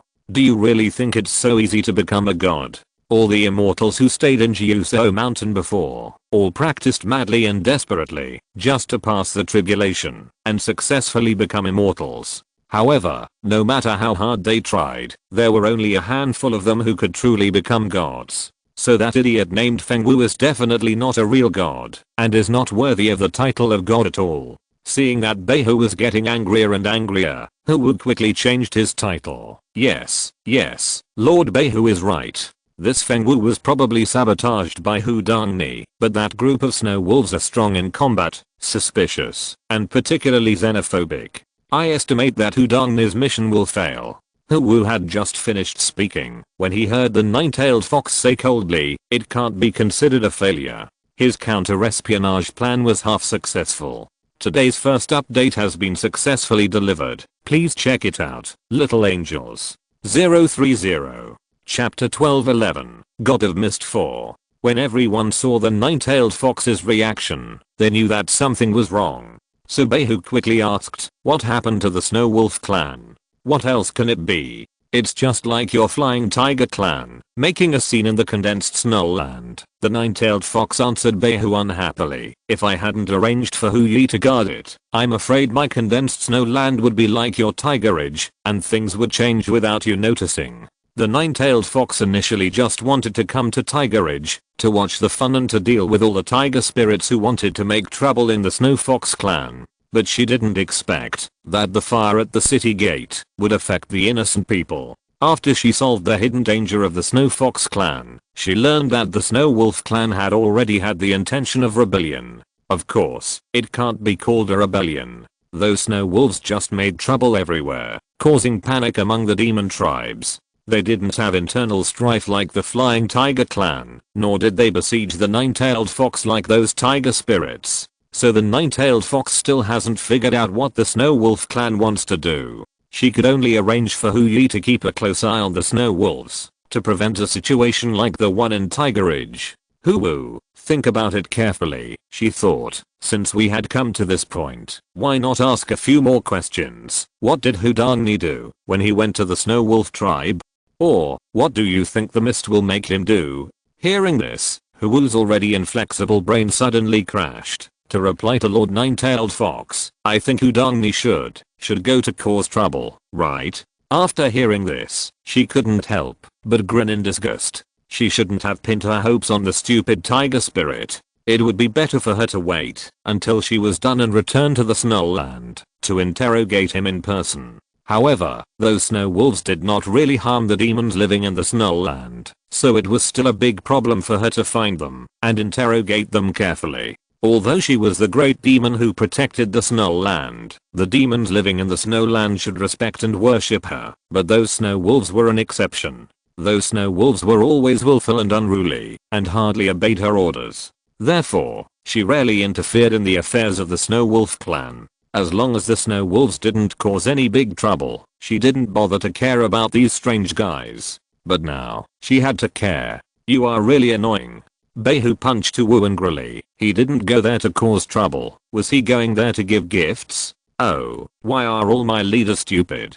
There is no smart and worry-free one. As Behu was talking, he saw Humao walking into the room with a little tiger in his arms. No need to ask, this little tiger is Ding Ding. Oh, you little thing has suffered. Behu hurried over to check. But when Ding Ding saw him, he got into Humao's arms, looking very scared. Seeing this, Humao, who had transformed into a human form, couldn't help but smile awkwardly. Ding Ding is very timid now. If I didn't have a few things left by its mother to coax it, I'm afraid it would hide from me as well. Point alas, Behu sighed deeply when he heard this. I wouldn't have sent it back to the Flying Tiger clan if I had known earlier. It's all because of those fools who were bewitched by the mist. They turned a good king cub into this state. The previous patriarchs of the Flying Tiger clan were elected through duels. In simple terms, they relied on their own strength to fight. Therefore, each patriarch is the most brave and fierce tiger spirit in the clan, and will be respected as the king by everyone. Although Ding Ding is still young, and has not even mastered the art of transformation, according to the fierce ability of the previous patriarch, Ding Ding will definitely not be much worse. It's a pity that things are unpredictable. Now that Ding Ding has been received, and a missing Wu has been found, Wen Jiu and his group should return to the Flying Tiger clan to sort out the situation and pack up. So they said goodbye to Humao, and then took Ding Ding and Wu back to the territory of the Flying Tigers. During this time, the White Tiger wanted to run with Ding Ding, but Ding Ding kept grabbing Wen Jiu's clothes and refused to let go of his claws. Therefore, Wen Jiu had to hold Ding Ding and fly back to the territory of the Flying Tigers. Shenzing was much more reliable than Wen Jiu had imagined. During the time she went to the Golden Tigers to pick up Ding Ding, Shenzing had almost cleaned up the mess. Those who did the most evil things and those who took the lead in bullying Ding Ding were all locked up in the dungeon. As for those who were bewitched but did not make big mistakes, I was too lazy to bother with them. If you mind, you can deal with it yourself. After Shenzing briefly explained the situation, he looked at Ding Ding who was huddled in Wen Jiu's arms. What's wrong with it? Shenzing asked with a frown. Hearing this, Wen Jiu had to tell the story in general. In fact, she felt sorry for Ding Ding. Not only did he lose his parents at such a young age, but he was also thrown out by his tribe. In some ways, they were quite similar, one person and one demon. So she couldn't help but feel a little pity for this little tiger. Behu, do you plan to leave Ding Ding and the Flying Tiger clan, or take him back to your cave to raise him? She thought of this question when she saw Ding Ding shivering. Hearing this, Behu scratched his head embarrassedly. I feel that neither arrangement is very suitable. To be honest, I'm not at ease if he stays in the Flying Tiger clan, but I don't know how to raise him if I take him back. Oh, it's very troublesome. After hearing this, she replied, how about I take Ding Ding back to the human world? Anyway, she already has Hukiki and Hubaba at home, and it's not a big deal to have another Ding Ding. It's just that the procedures for adopting a tiger are more complicated, and Rumen will probably have to help again. As soon as he finished speaking, Behu nodded decisively. Okay. Anyway, you know how to practice, so you just need to teach Ding Ding in the future. And it's definitely better for Ding Ding to be raised with you than in the Flying Tiger clan. In fact, Behu originally wanted to stuff Ding Ding back into the Golden Tiger clan and let Humao continue to raise him. But Ding Ding is a tiger spirit from the Flying Tiger clan after all, and it's a bit inappropriate to raise him in the Golden Tiger clan. So when Wen Jiu proposed to take Ding Ding back to the human world, he agreed without thinking too much. After all, in his opinion, Wen Jiu is quite good at raising monsters. Have you discussed it now? Shenzing looked at Wen Jiu with a complicated expression. Forget it. It's indeed better for Ding Ding to be raised with you than in the Flying Tiger clan. But you should give Ding Ding to Beihu first. I have something I want to talk to you about in a quiet place. When Wen Jiu heard this, he handed Ding Ding to Beihu. Today's second update has also been successfully delivered. Please check it out. Little angels. Love you 030. Chapter 12 Missing 1. At first, Ding Ding still held on to Wen Jiu's clothes tightly and refused to let go. It was only after Wen Jiu coaxed him with kind words for a long time that he pulled Ding Ding off and handed him to Beihu. Judging from this situation alone, Ding Ding had no choice but to stay with Wen Jiu. Otherwise, once Wen Jiu left, Beihu and Shenzing really didn't know how to coax this cub. What happened again? Good or bad? Although Wen Jiu was used to a life full of affairs, she still hoped to live a little easier. However, it was normal for hopes to be dashed. Neither good nor bad. Shenzing held the crystal block that fell out of the stone statue in his left hand, and the strange crystal ball that Wen Jiu brought before in his right hand. I can now confirm that these two are the same, but the effect of the crystal block is stronger than that of the crystal ball. And they are indeed very similar to the moon shadow crystal, but the aura they emit is different from that of the moon shadow crystal. So I can basically conclude that the predecessor of this crystal is the moon shadow crystal, but it has been transformed by people or demons using magic. And this should be a kind of evil magic. After the transformed crystal is injected with spiritual power, it can affect and control the demons with weak willpower.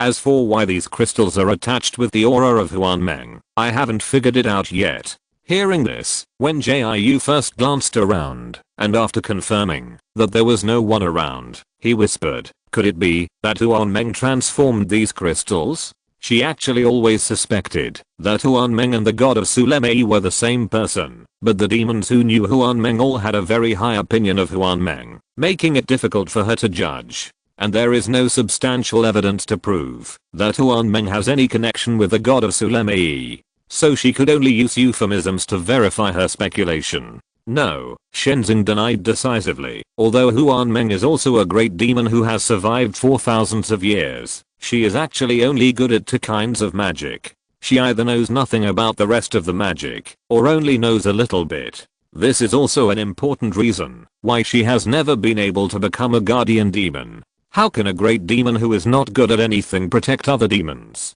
So I never suspected before that it was Huan Meng who transformed the moon shadow crystal. When she heard this, she couldn't help but ask curiously, Huan Meng is only good at two kinds of magic? Which two are they? After the words fell, she heard Shenzing's answer. One is entering dreams, and the other is making illusions. She can not only enter the dreams of all demons or humans, but also create illusions that are difficult to distinguish between true and false. Although I can also make illusions, my ability is far inferior to her. The illusions she creates cannot be cracked even by mortals. Entering dreams and making illusions. No matter how she heard it, she felt that these two abilities were very similar to the god of Sulemei. However, the god of Sulemei also has a very unique ability, which is to read and tamper with other people's memories. But Huan Meng is not good at other magic or abilities, except entering dreams and making illusions. Wait, if Huan Meng only knows these two magics, how did the other party hurt Shenzing and EXIU? Thinking of this, she asked this question. You asked a very good question. Shenzing rubbed his eyebrows helplessly. This is indeed very strange. Wen Jiu originally wanted Shenzing to recall how Huan Meng suddenly attacked. But she remembered that Shenzing's headache had not been cured. If she forced him to recall, she was afraid that he would get sick again, so this matter could only be put aside for the time being. It's all my fault. Shenzing rarely felt guilty. If I hadn't lost my memory, or hadn't gotten this disease for no apparent reason, I would have been able to help you recall, and find out the doubts. Hearing this, she shook her head in disapproval. You can't say you're helping me, but you're actually helping yourself. She was just analyzing the similarities between Huan Meng and the god of Sulemei, but Shenzing and other monsters had a series of strange phenomena caused by Huan Meng. For example, before Huan Meng disappeared, the monster cubs were stolen. And after Huan Meng disappeared, Shenzing and DXIU were both seriously injured. One had lost his memory for no apparent reason and got sick, and the other hadn't woken up yet. Because of the specific situation at the time, only Shenzing and DXIU knew. If Shenzing could remember the past as soon as possible, he would be able to know why Huan Meng took action at that time, and how DXIU was injured, etc. So Shenzing's recovery of his memory was actually helping himself. You are right. Shenzing raised his mouth with relief. Then please prescribe me some more pills to help me get my memory back as soon as possible. In fact, regardless of whether the memory can be recovered or not, Wen Jiu will send pills to Shenzing. First, because she regards Shenzing as a friend. She does not want her friend to die inexplicably. Second, because Shenzing is the guardian demon of King Ko Garden. If the other party falls, King Ko Garden will be without demons to protect it, and there may be malicious demons to make trouble, and then her business with the Jade Rabbit clan will be difficult to do. So, she decisively took out her alchemy furnace. Come, I will give you half a year's supply this time, and you can send me a message when you finish eating. If I can come to the Desolate Star at that time, I will refine fresh pills for you on the spot, but if I can't come, I will ask someone to bring you pills. After she returns to planet 3047 this time, she will have to stay there for a while, so she can't guarantee that she can run out and stroll around next time. Okay, Shenzing nodded to show his understanding, but if you want to make the elixir, you'd better find a secluded place without monsters. I'm afraid that the noise you make will scare the tiger spirits. Although he had found a quiet place for the conversation, when he thought of the dust and smoke from Wen Jiu's alchemy, he felt that he should persuade him to move to a farther place. Hearing this, Wen Jiu had to put away the alchemy furnace first. She was well prepared this time, and ordered 10 new alchemy furnaces. Not only could they refine all the elixirs that Shenzing needed, but they could also get some herbs and spiritual medicines to refine other elixirs. After the man and the monster brought all the herbs and spiritual medicines, they moved to a more secluded place and prepared to refine the elixir. But Wen Jiu had just taken out the alchemy furnace when he thought of a problem. Regardless of whether the crystal was transformed by Huan Meng, it successfully influenced and bewitched the tiger spirits. The tiger spirits all said that the immortal they saw claimed to be the god of mist. That is to say, this god of mist controlled the tiger spirits through the crystal hidden in the stone statue. But Shenzing said that there was a trace of the breath left by Huan Meng on the crystal. What is the relationship between the god of mist and Huan Meng? However, before she could ask the question, her communicator beeped twice. The first update of today has been successfully delivered. Thank you little angels for your support 030. If you're listening to this novel on a channel other than Fanfic World, it means they downloaded and uploaded it without effort. We cordially invite you to visit our channel, Mundo Fanfic Novelos. There you'll find the original version of this story and you can explore many other novels of various genres. We're waiting for you to immerse yourself in a world of incredible novels. Chapter 12-13 Missing 2. 13 Blue, Miss Wen. After my people searched everywhere, we can confirm that Cheng Xiaoyu is missing. The specific situation will be informed after you come back. Wen Jiu was not moved after seeing this message, because she had expected this result long ago. Not only did Cheng Xiaoyu sneak away from the headquarters base of the 13th military region, but he also appeared inexplicably in the mushroom forest in the middle of the night. Based on this alone, she felt that he would not return to the 13th military region. However, conjectures are conjectures, and they cannot prove anything. She still replied to Lan Xiaoyu's message, and told the other party that she would go back as soon as possible. After all, she was more or less interested in Cheng Xiaoyu's disappearance, and she had a hunch that she always felt that Cheng Xiaoyu's matter was related to the suddenly appearing mist god.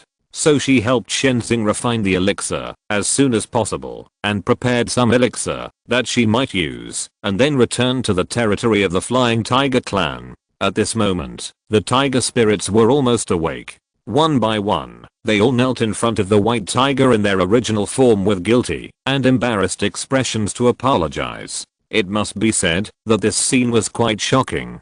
After all, Wen Jiu had never seen so many tiger spirits kneeling at the same time before. Shenzing was already used to it, so he walked towards the white tiger from the empty space. "Can you clean up the stall yourself?" Because the white tiger had returned, and the tiger spirits were awake, the nine-tailed fox returned to the frozen snow land as soon as he picked up Ding Ding. In other words, all matters in Menghu Ridge now had to be handled by the white tiger himself. When the white tiger heard what Shenzing said, he knew that he and Wen Jiu were leaving. So he first handed Ding Ding to Wen Jiu, and then waved his hand in a casual manner. "Of course, I'm the king of tigers. If these idiots dare not listen to me, I will deal with them." At this point, he pointed to the bag beside him and continued, "It contains the fragments of the son of a bitch. If you two think it is useful, take it away.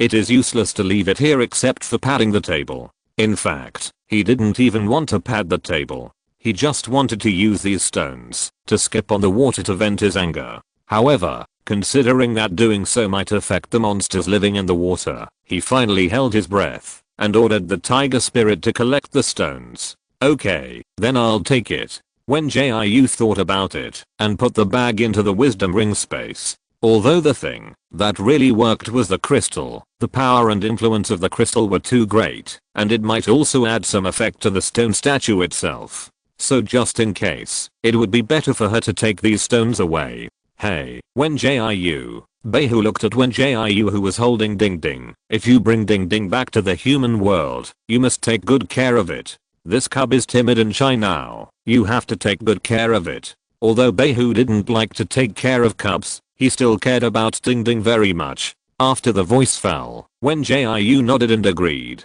Seeing this, he wanted to say something else, but after thinking for a moment, he finally didn't say those words, just watched Wen Jiu and Shenzing leave. After their backs completely disappeared, he leaned on the stone seat and sighed softly. After all, it was he who said that as long as Wen Jiu could cure Shenzing, he could have anything he wanted. Now that Wen Jiu has helped Shenzing recover a little, if he wants the pendant back, then he will be a villain who doesn't keep his word. Forget it. It's better not to take back the things that have been given away. Wen Jiu and Shenzing, who have already left at this moment, don't know that Behu wants to take the pendant back. They flew in the sky with only Ding Ding, rushing to the headquarters base of the 13th military region. Because they also brought Ding Ding, the little tiger, they could only travel during the day and rest at night. It took several days to successfully arrive at the 13th military region. "Miss Wen, I sent people to conduct a comprehensive search inside the base and sent several teams to search outside, but still couldn't find Cheng Xiu. Because there was an important matter to deal with this time." Lan Zhenio spoke straight to the point as soon as she saw Wen Jiu. "But we found some traces he left. After several internal meetings and analysis, we think he is very likely to have left here." Hearing this, Wen Jiu couldn't help but frowned. "Do you mean he left the Desolate Star?" "Yes." Lan Zhenio nodded very seriously. "We came to this conclusion based on some clues he left in his residence and the traces he left outside." Wen Jiu fell into deep thought after hearing this, because she didn't think Cheng Xiu could leave the Desolate Star. Although the star track that controls entry and exit of Desolate Star has not been repaired yet, there are very few interstellar spaceships landing on this planet on weekdays. Moreover, the ownership of Desolate Star is already in her hands, and the interstellar spaceships that wanted to come for tourism and exploration before can no longer enter at will. In other words, the interstellar spaceships that can freely enter and exit Desolate Star now, in addition to the cargo spaceships arranged by Ming Yihan, are only the spaceships sent by the 13th military district to purchase supplies. So without an interstellar spaceship, Cheng Xiu would not be able to leave Desolate Star. Unless there is a traitor among Ming Yihan's people or the 13th military district who can secretly take Cheng Xiu out. However, compared to the people sent by Ming Yihan, she suspects that there is a traitor in the 13th military district. Because Lan Zhenio said that Cheng Xiu made a mistake before and was forbidden to go out for missions. So Cheng Xiu can't contact the people sent by Ming Yihan at all and can't borrow the cargo spaceship from these people to leave. Cheng Xiaoyu is from the 13th Military District and grew up in the headquarters base of the 13th Military District. It is very easy for her to find an acquaintance to help her get away from here. Moreover, Cheng Xiaoyu escaped from the headquarters base of the 13th Military District first, so the person who helped secretly could only be from the 13th Military District. Miss Lan, when was the last time your interstellar spacecraft went out to replenish supplies? After hearing Wen Jiu's question, Lan Xinyu quickly recalled, it was when Kinga and the others went to deliver tea. Because we deliver tea once a month, we simply arrange the time for replenishing supplies and the time for delivering tea together, so that it would be more convenient to open the entrance and exit. After hearing this, Wen Jiu confirmed his guess. It seems that Cheng Xiaoyu took this opportunity to run away. Today's second update has also been successfully delivered. Thanks again to the lovely little angels. 030. Chapter 1214 There is a traitor 1. Although Lan Xinyu didn't want to admit this result, she also knew that this was probably the truth. I have contacted Miss Ming at the base camp, and she said she would help us find Cheng Xiaoyu. I also gave an order to the captain of the team that went out to resupply supplies this time. If he found Cheng Xiaoyu, he should be captured and brought back to the base in time. Hearing this, Wen Jiu just nodded calmly, then clicked on the light screen panel and sent a message to Yao Fenggan who stayed in the space station. Even if Cheng Xiaoyu took the opportunity to go out to resupply supplies, the other party would definitely leave clues. For example, the supply team would stay in the space station for a few days, and Cheng Xiaoyu, as a crew member, would definitely appear. Don't underestimate the inspections that must be done at the space station. As long as there are people or items in the interstellar spacecraft, they will be registered. Therefore, interstellar spacecraft that want to do bad things generally will not stop at regular space stations for supplies. Miss Lan, I actually have another idea, Wen Jiu said, after sending a message to Yao Fenggan. He then looked at Lan Xinyu, who looked serious. I know that as an outsider, I shouldn't interfere in your internal affairs, but you are the partners I recommended to my friend after all. I still have to remind you of something. I think there may be some problems within your 13th military region. Lan Xinyu sighed softly after she finished speaking. Since you have already seen it, Miss Wen, I have nothing to hide. The management of our 13th military region does have some disagreements in some aspects. Lan Xinyu actually said it very tactfully, because Wen Jiu was an outsider anyway, so she had to be more or less cautious. The management of the 13th military region had already had considerable conflicts and disagreements when the formation had problems before. It was only after the formation was repaired by Wen Jiu and Shenzing that those conflicts and disagreements were temporarily suppressed. Lan Xinyu originally thought that these problems could be solved slowly, but she didn't expect that Cheng Xiaoyu's sudden escape from the headquarters base would directly bring the internal problems to the surface. Even when Jiu, who didn't know much about the 13th military region, noticed something was wrong. But you can rest assured, Miss Wen, I will solve these as soon as possible. I promise that it will not affect our cooperation, and I will not bring trouble to the partners you introduce. After hearing Lan Xinyu's words, Wen Jiu just smiled meaningfully and did not answer. It's not that she didn't believe in Lan Xinyu's ability or the promise she made, but she wanted to take this opportunity to find out about the situation in the 13th military region. However, before she had time to think about how to inquire tactfully, she saw a middle-aged man push the door in. She and Lan Xinyu did not talk at the UN brothers and sisters home this time, but sat in Lan Xinyu's office and chatted while drinking tea. After all, this time they were talking about business, so Lan Xinyu took her to the office as soon as she saw her. It is precisely because they are in the office that some management people can enter, as long as they have the password. Commander-in-Chief Lan, how could you bring outsiders into the office building? Are you trying to sell out the 13th military region? Hearing this, Lan Xinyu couldn't help but sneer. Colonel Bay, the accusation you put on me is a bit too big. I just brought my partners here to chat. How can I be said to want to sell out the 13th military region? She and Colonel Bay have never gotten along well, and it is common for them to quarrel and confront each other during meetings.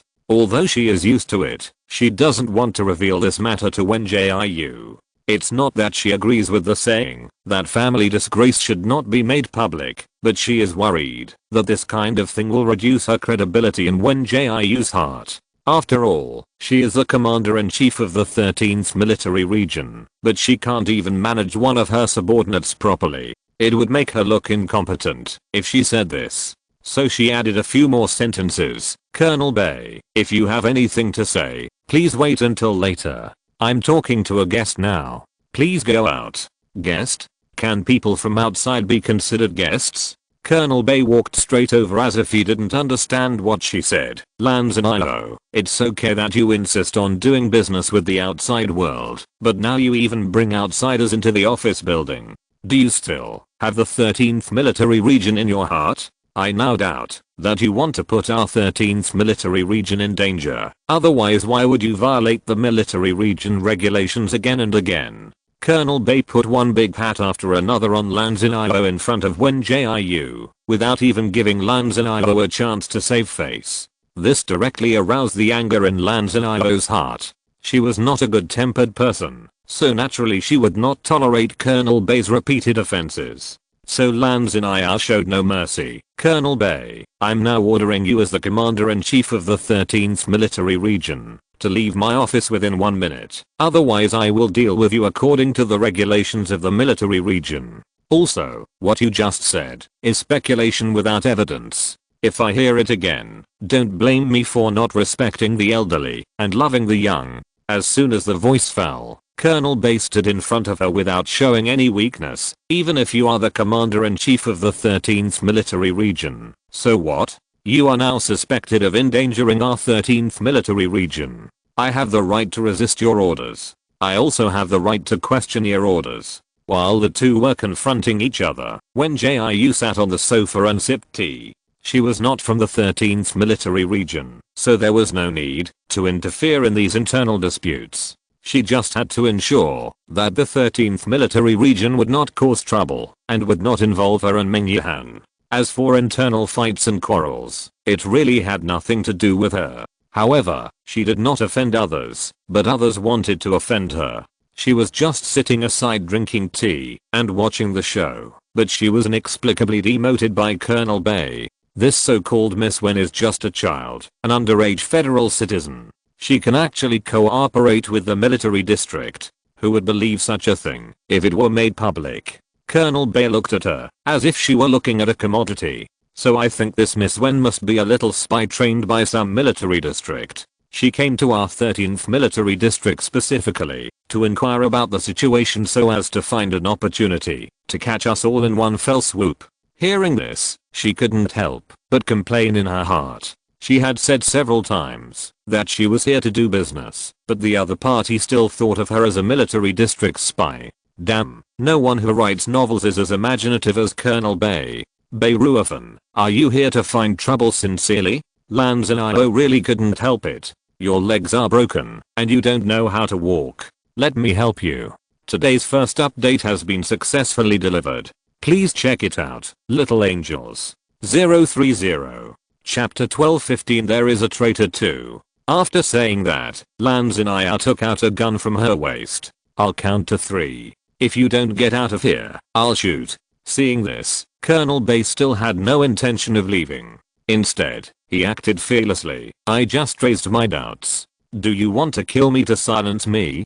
Doubts? Are you sure what you said were doubts and not affirmations? Lanzanilo half squinted and stared at Colonel Bay. She always felt that things were not that simple. Although she and Colonel Bay were always at loggerheads in meetings on weekdays, the other party would not make those speculations too obvious. After all, no matter how discordant they were, everyone was still devoted to the 13th military region. As long as she didn't really do anything that was detrimental to the 13th military region, Colonel Bay would not put the blame on her directly. So she felt that the other party's current behavior was really too abnormal. Colonel Bay, are you really going to disobey orders? She asked while thinking about Colonel Bay's intentions. If you insist on doing so, don't blame me for being rude. Colonel Bay just smiled indifferently and said, since you insist on treating me in this way, I have nothing to say. It's just that it's my duty to protect the 13th military region, and I raised questions for the safety of the 13th military region. It's too much for you to treat loyal people like this. Every word was accusing Lan Zinyu of dereliction of duty, and at the same time it could also elevate Colonel Bei himself. Hearing this, Wen Jiu couldn't help but chuckle, because she figured out why Colonel Bei suddenly broke in and kept accusing Lan Zinyu of dereliction of duty in front of her, and even forced the war to burn her here. Colonel Bei, although this is the first time we meet, please forgive me for speaking frankly. She looked at Colonel Bei, who looked upright, with a half smile. Your tricks are too childish. As soon as she finished speaking, a crack appeared in Colonel Bei's expression. However, the other party quickly adjusted his state and pretended to understand nothing. He looked at her and asked, Miss Wen, what do you mean by this? Are the major events of the military region childish in your eyes? As a member of the 13th military region, shouldn't I point out the mistakes of the commander-in-chief? Or do you hope that our 13th military region will be in chaos and no one will stand up to point out all this so that you can help your master behind you achieve his goal? Oh my god, another big hat was put on. Wen Jiu did not refute after hearing this, but just stared at Colonel Bei with a look of anticipation, wanting to see what new hats he could make up.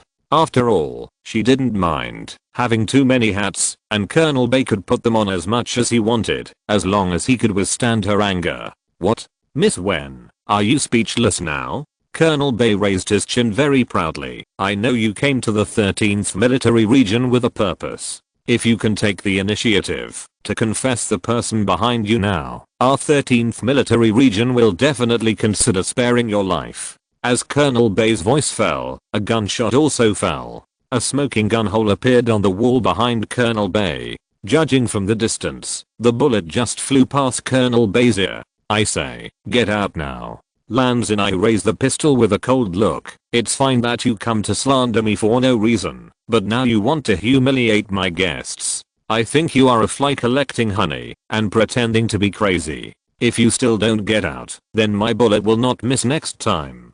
Seeing this, Colonel Bei only raised the corner of his mouth slightly. If I can sacrifice for the 13th military region, then I have nothing to fear. Lan Zinyu couldn't help but tighten the gun in his hand when he heard this. It was impossible for her to really hurt Colonel Bei. Even if the other party offended her with words, she could not shoot because of it. She just shot to intimidate Colonel Bei and make him behave less outrageously. But what she never expected was that Colonel Bei, who always cherished his life, did not even flinch at this time.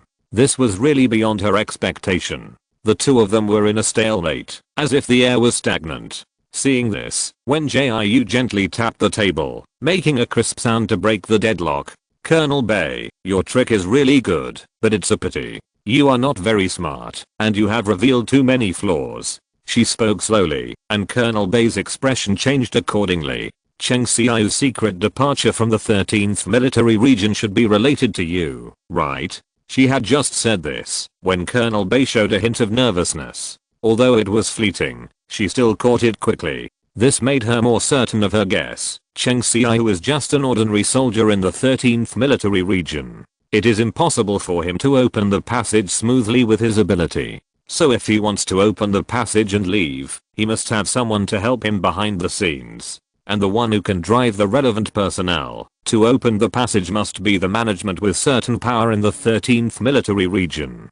Before she finished the next words, she was interrupted by Colonel Bei with a trembling voice. Don't slander me. There are so many powerful management in the 13th military region. Why do you insist that I did it? Do you have evidence? Can you prove it? Colonel Bei said a lot of things in a crackling manner, and his anxious look was like a clown. Now there was no need for Wen Jiu to say anything more. Lan Zinyu also knew Colonel Bei's purpose. To put it bluntly, he wanted to use himself as a target to divert the attention of Wen Jiu and Lan Zinyu. In this way, Wen Jiu and Lan Zinyu would temporarily put aside the investigation of Cheng Xiao, giving Colonel Bei enough time to help Cheng Xiao cover up his tracks. Colonel Bei, do you know how serious a crime it is to open the passage without permission, and for soldiers to leave the base without permission? Lan Xiao looked at Colonel Bei angrily, her eyes full of anger and disbelief. Although she and Colonel Bei disliked each other and would have a big fight whenever they met, she had never thought that the other party would betray the 13th military region. Because no matter how they quarreled and fought before, it was always for the development of the 13th military region. They all hoped to build the 13th military region better. So even though she and Colonel Bei were incompatible, she never thought that the other party would really do bad things. What evidence do you have?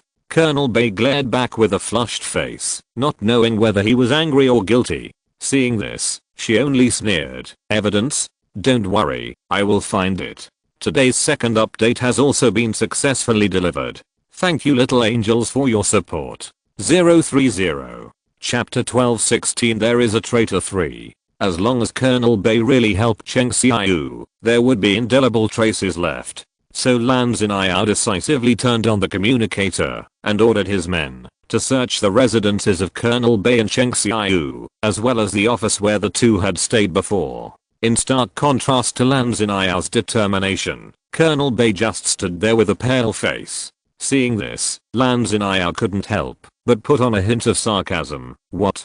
Do you think that you can cover up the fact that Cheng Xiao left privately by coming here to make a scene? You really think I'm a fool? Although she has a quick temper, it doesn't mean that she has no brains. Even if she was angered by Colonel Bei, she didn't really hurt him, and she could still analyze Colonel Bei's intentions when she was furious. So the other party's plan was doomed to fail from the beginning. But she still had to thank Wen Jiu for his advice. If the other party didn't point out those things, she probably would have to spend a little time to find out why the colonel came to go crazy. Point I don't understand what you are talking about. Colonel Bei pretended to be calm and looked at Lan Xiao. Commander Lan, I know you have always disliked me, but you don't have to force the matter of Cheng Xiao on my head. This kind of revenge is really disgusting. After he finished speaking, he raised his legs and walked towards the door. Because he had to get back to his residence as soon as possible and hide all those things.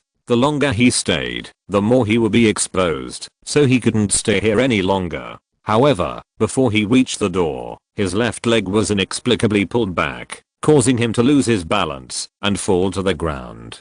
Colonel Bei, don't be in a hurry to leave. Since you dare to use yourself to divert the attention of Commander Lan, you must have come here with a foolproof plan. Wen Jiu's lazy voice sounded, with the crisp and sweet voice unique to a girl. But to Colonel Bei, it sounded like a death warrant. Because Colonel Bei was not fully prepared, after learning that Lan Xiao was tracking down Cheng Xiao's whereabouts, he quickly thought about how to help Cheng Xiao delay time. As for how to protect himself, he really hadn't thought about it. But this can't be blamed on him for not doing things well. Although he and Lan Xiao have many conflicts on weekdays, he rarely messes with the other party behind the scenes, and any dissatisfaction will be put on the surface. To put it bluntly, he has no experience. So when he heard Lan Xiao say that he was going to conduct a search, his first reaction was to leave and go home to destroy the evidence. Little did he know that it was this reaction that made Lan Xiao completely certain that he was related to Cheng Xiao's departure. Colonel Bei, weren't you quite talkative just now? Why don't you say a word now? Wen Jiu looked at Colonel Bei, who had fallen to the ground and had not gotten up and couldn't help but raise the corner of his mouth with pleasure. It seems that her guess was right and the other party really had a problem. So she turned her wrist and took back the long whip, thinking about continuing to talk to Lan Xiao about Cheng Xiao's affairs, so as to kill time and wait for the search personnel sent by the other party to report. But as soon as she looked up at Lan Xiao, she found that the other party was also staring at her. Lan Xiao's eyes were full of disbelief, as if she saw a ghost wandering in the daytime. Seeing this, she couldn't help but ask in confusion, Commander Lan, what's wrong with you? Didn't she just trip Colonel Bei with a whip? Lan Xiao shouldn't have such a big reaction, right? Just when she was confused, she heard Lan Xiao slowly asked, Miss Wen, can you show me the whip in your hand? Although she didn't understand why Lan Xiao was interested in this whip, she still handed it to the other party. Anyway, it was just a whip she modified herself, and it wouldn't hurt to show it to Lan Xiao. Lan Xiao held the whip and examined it for a while, then looked up at Wen Jiu and asked, "Miss Wen, where did you find this whip?" "To be honest, I picked it up." Wen Jiu didn't hide the origin of the whip, and also told him about the fact that he had modified the whip. After all, it would take time for Lan Xiao's people to conduct the search. She was idle here anyway, so she might as well chat to kill time. But after she finished saying all this, Lan Xiao's expression became more complicated. There was doubt, joy, and a hint of anger that she couldn't understand. How dare they? Lan Xiao stared at the whip in her hand with a complicated expression. How audacious. Hearing this, Wen Jiu's confusion deepened. The main reason was that Lan Xiao's words were incoherent, so she didn't understand what the other party meant for a while. Just when she wanted to ask something, she heard a hurried knock on the door. "Commander Lan, we found evidence that Colonel Bei helped Cheng Xiao leave the 13th military region. The person who came was Yuan Zihan, who had not appeared for a long time. He was holding a thick stack of paper in his hand. No need to ask, these must be evidence. Because the 13th military region has always been short of supplies, they are still using the most common paper and pen, rather than the electronic panels and electronic pens commonly used in the outside world." Yuan Zihan handed the evidence to Lan Xiao, and then left without looking around. He didn't say hello to Wen Jiu, nor did he look at Colonel Bei. But he was not being impolite, he was just doing his job. After he left, Lan Xiao looked through the evidence. Most of them were from Cheng Xiao, who planned how to leave the 13th military region, and wrote down the route and purpose after leaving. The more Lan Xiao read, the tighter her brows frowned, because she really didn't expect that all this was planned by Cheng Xiao, and Colonel Bei was just an assistant in the plan. "Bei Ruofan, do you have anything else to say?" Lan Xiao slammed the table heavily. "Do you know that leaving the base without permission will result in exile? Even if you just helped him leave, you will still be exiled." Hearing this, Colonel Bei just smiled resignedly. "Now that things have come to this, I have nothing to say. If you want to exile me, then exile me. This is the punishment I deserve. But I still hope that my family will not be harmed. My wife and daughter don't know about these things. They are innocent." Lan Xiao sneered when he heard this. "Do you know how to take care of your wife and daughter now? Why didn't you think about your wife and daughter before you violated military regulations? It's all my fault. I'll take the responsibility alone." Colonel Bei still looked resigned to his fate. "It was my fault that Cheng Xiao left the 13th military region without permission. Commander Lan, if you want to punish me, just punish me. But please don't track down Cheng Xiao's whereabouts anymore. Today's first update has been successfully delivered. Thank you little angels for your support. 030. Chapter 12:17 There is a traitor for. Only you will be punished. Lan Xiao laughed, as if she heard a joke. "I think you haven't recognized your own identity, and you don't realize how serious this matter is. Do you really think Cheng Xiao left the base for the 13th military region? Bei Ruofan, how come you become more naive as you get older?" Lan Xiao's words were like a sharp knife, cutting through Colonel Bei's self-deceiving shell. Cheng Xiao is just a guy in his early 20s. He has only been a soldier inside for 1 or 2 years. Do you think he has the ability to help the 13th military region out of its predicament? Of course, I don't mean that young people are necessarily incompetent. But don't you know Cheng Xiao? He is arrogant, conceited, and looks down on everyone. If he is a really capable person, he wouldn't have been a soldier for only 1 or 2 years, but still an ordinary patrol soldier, and he didn't even get the position of deputy captain. The reason why he was able to get the position of captain before was because Yuan Zihan was injured. You don't really think he is capable, do you? Not only did you secretly let such a person leave the base, but you also deliberately protected him. According to military regulations, you will definitely not be punished only by exile. If I remember correctly, if you knowingly commit a crime like your whole family will be punished. So don't think that you will bear the responsibility alone. If there is a punishment for this matter, everyone must be punished. Every word of Lan Xiao hit Colonel Bei's heart. Colonel Bay's complexion gradually turned from ruddy to pale, and in the end, a lot of cold sweat oozed out of his forehead. Seeing this, Wen Jiu couldn't help but complain in his heart. It seems that this Colonel Bay is just a paper tiger. Lan Xiaoyu just said a few harsh words, and Colonel Bay was scared into this decadent look. Although Lan Xiaoyu was indeed speaking based on facts, Colonel Bay had the courage to make mistakes, so he should also have the courage to take responsibility. How come he was almost scared to death while talking? So Mr. Bay Ruofan, are you going to continue to hold on? Lan Xiaoyu tapped the table lightly. This rhythmic sound was like a death warrant for Colonel Bay. In fact, Colonel Bay was not afraid of being punished. After all, as a colonel of the 13th military region, he memorized the regulations of the military region by heart. So before he helped Cheng Xiaoyu leave, he knew his fate after being exposed. But he really underestimated Lan Xiaoyu's determination. He knew that, although Lan Xiaoyu had a bad temper, she was very kind by nature. Even if someone violated military regulations, the other party would not really punish them harshly. At most, they would be put in solitary confinement, or make a public apology. Therefore, he was thinking that, if the matter was exposed, he would bear all the faults alone. After all, he was a colonel in the 13th military region. Even if he violated military regulations and was exiled, others would do their best to protect him. It was precisely because of this that he decisively exposed himself in order to protect Cheng Xiaoyu. But now he could hear from Lan Xiaoyu's words that the other party was determined to punish him this time. And not only him, but also his family could not escape punishment. So he was now both panicked and angry, and he didn't know how to refute for a while. The panic was because he was worried that his family would be implicated and dealt with by Lan Xiaoyu according to military regulations. The anger was caused by what Lan Xiaoyu said. He really didn't understand why the other party was going against him. Although it was wrong for him to trust Cheng Xiaoyu, there was no need for Lan Xiaoyu to take it seriously, right? For a moment, the more he thought about it, the more aggrieved he felt. I did this for the good of the 13th military region. What do you know, a yellow-haired girl? Hearing this, Lan Xiaoyu couldn't help but laugh. I didn't expect that when I'm about to turn 30, there are still people who would call me a yellow-haired girl.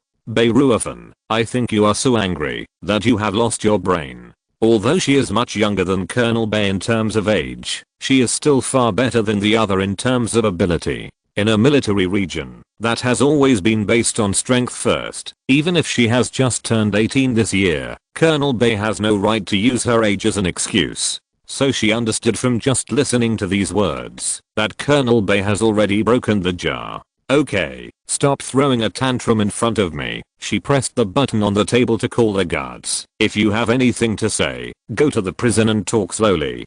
Don't worry, I will catch anyone involved in this matter to accompany you, and I will never let you stay alone in the prison. It seems that she was really good-tempered in the past, which made Bay Ruofan feel that he could bully her. After the voice fell, Bay Ruofan said unwillingly, what grounds do you have to arrest me? What evidence do you have? It's true that I helped Cheng Xiaoyu leave the 13th military region, but I won't be locked up for this alone.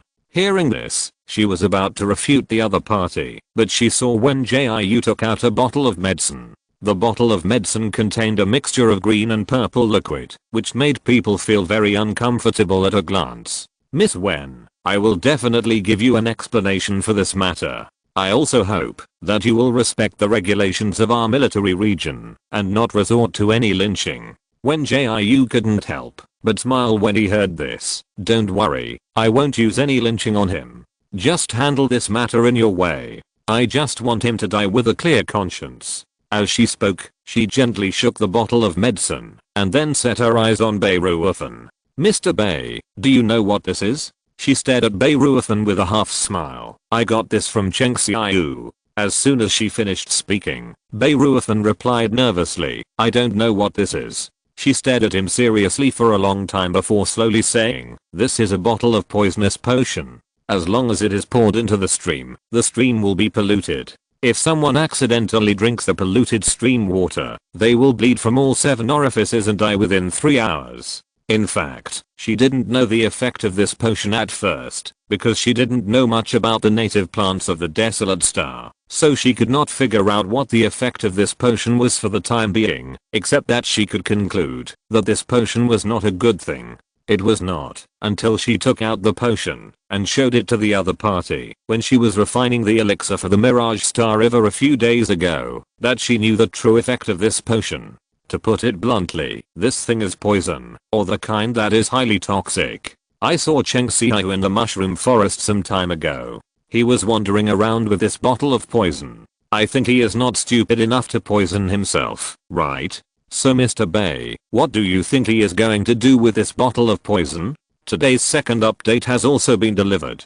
Please check it out, Little Angels. 030. Chapter 12:18 The Purpose of CIU-1. After Wen Jiu finished what she had to say, she handed the poison to Lan Xin'ao so that she could take it to the professionals of the 13th Military Region for inspection. After all, the effect of this bottle of poison is not counted just by her, and it must be checked by the personnel of the 13th Military Region before it can be concluded. Of course, it's not that Lan Xin'ao doesn't believe what she said, but this bottle of poison has a lot to do with the conviction. If this bottle of poison is really as powerful as she said, then Cheng Xiao and Bei Ruothan will be more guilty. No way. Bei Ruothan looked at the bottle of poison in disbelief. How could it be? How could it be? You must be lying. Hearing this, she just shrugged disapprovingly. Anyway, at this point, it doesn't matter whether Bei Ruothan believes it or not. The other party helped Cheng Xiao leave the base, which was originally against military regulations. Even if she didn't take out this bottle of poison, Bei Ruothan would not be able to escape this time. The reason why she chose to take out this bottle of poison was, firstly, because she really couldn't stand Bei Ruothan's attitude, and secondly, because she wanted to know why Cheng Xiao did this. After all, she was an outsider to the 13th Military Region, and it was not easy for her to get in touch with deeper things. Even if she was the first to discover that Cheng Xiao had left the base, Lan Xin'ao would not let her investigate the matter throughout the whole process. At most, she would wait for the investigation and trial to give her a result. Therefore, she needed a reason to investigate, and this bottle of poison was the best stepping stone. Bei Ruothan, go to the interrogation room and tell us the rest. Lan Xin'ao ordered someone to take Bei Ruothan away. Because the other party was involved in serious violations this time, his rank of colonel would inevitably be stripped, so there was no need to be polite and call him Colonel Bei. No. What right do you have to interrogate me? Bei Ruothan refused to accept his fate and shouted, Lan Xin'ao, you are deliberately framing me. You just don't like me, and you are taking revenge on me, and you have joined forces with outsiders to kill me. You are a piece of trash who betrayed our 13th military district. You don't deserve to sit in the position of commander-in-chief. Hearing this, Lan Xin'ao couldn't help but sneer. So what if I just don't like you? If you have the guts, just pull out a gun and shoot me. Besides, it is obviously you who betrayed the 13th military district. You knew that there was something wrong with Cheng Xiao's departure, but you still helped him leave stubbornly. Do you dare to say that you are not aiding and abetting? Do you dare to say that you have not betrayed the secrets of the military district? As soon as the voice fell, Bei Ruothan opened his mouth with a pale face and was then carried out by two soldiers on the left and right. It can be seen that Bei Ruothan has nothing to refute. I'm really sorry, Miss Wen. Lan Xin'ao adjusted her state as quickly as possible. I'm sorry to have made a fool of myself. Seeing this, Wen Jiu said nonchalantly, it's okay. There are all kinds of birds in the forest. This is normal. It's not like she hasn't seen people like Bei Ruothan before, so she didn't think there was anything to be surprised about. After the voice fell, Lan Xin'ao took the stack of papers. Miss Wen, since this matter has involved you and the demon clan, I think you should see these evidences. Although Lan Xin'ao was reluctant to involve Wen Jiu, some things would happen if she didn't want to. Before, when Wen Jiu ran into Cheng Xiao outside, she could still say some polite words to interfere and then give a result. But Wen Jiu not only ran into Cheng Xiao, but also discovered Cheng Xiao's bad behavior, so this matter could not be dealt with easily. Miss Wen, I have one more thing to ask you. She asked the question she had been thinking about for a long time, while Wen Jiu was looking through the evidence. Chen Xiu, he shouldn't have really hurt those monsters, right? When she heard Wen Jiu talking about the effect of the bottle of poison, she was thinking whether Chen Xiu had made a big mistake. But she thought about it seriously again. If Chen Xiu really did it, Wen Jiu would definitely not be so calm. And from her understanding of Wen Jiu, she felt that he would not let Chen Xiu go easily. So she personally thought that Chen Xiu should have been discovered by Wen Jiu before he had time to do it. If that was the case, then this matter would not be difficult to handle. Hearing this, Wen Jiu was silent for a moment before replying. To be honest, I don't know much about this matter. Because I don't know what Chen Xiu did before he arrived at the mushroom forest. And I don't know if he attacked the monsters again after I left. So I really can't give you a definite answer. She had other things to do at the time. So she didn't have time to follow Chen Xiu all the time. Besides, she didn't know the effect of the potion at that time. If she knew, she would definitely not let Chen Xiu go easily. This lands in Ayu side half embarrassed and half worried. It seems that this matter needs further investigation. She didn't expect Wen Jiu to give such an answer. It seems that this matter cannot be easily resolved. So she quickly picked up the communicator and issued several orders to her subordinates. The first is to continue to search for evidence of Ruthless and Chen Xiu's crimes. After all, sufficient evidence is required to punish according to military regulations. The second is to arrange the team that is responsible for dealing with the monsters on weekdays to follow the route that Chen Xiu may take to investigate and search to see if there are any monsters who have been poisoned. If not, that would be the best. But if there are, Chen Xiu and Ruthless will not only be guilty of a higher crime, but the 13th military region will also help those monsters with treatment and do its best to compensate the poisoned monsters. However, the 13th military region does not have much supplies. If it wants to help the victimized monsters, it will also lose a lot. So, both emotionally and logically, she still hoped that Chen Xiu had not succeeded. Commander-in-Chief Lan, do you also believe in gods in the 13th military region? Wen Jiu frowned after looking through some of the evidence. Because many of the evidence she had seen had traces of gods. For example, the letter Chen Xiu left for Ruthless mentioned that Chen Xiu had dreamed of gods. And in the draft that Ruthless wrote casually, there were also some words about believing in gods to gain light and walking with gods is the right way. Maybe because her previous experience in the flying tigers was not very good, she is now particularly sensitive to the word god. How should I put it? Lan Zhenio said slowly, after pondering for a while. Although we are not superstitious in the 13th military region, we still respect gods very much. But it can't really be said that we believe in them. The other party had just said this when there was a knock on the door. After a few seconds, Yuan Zhen walked in with a file bag. Reporting to Commander Lan, we found Chen Xiu's diary and some letters left by Chen Xiu at Li Hao's home. Today's first update has been successfully delivered.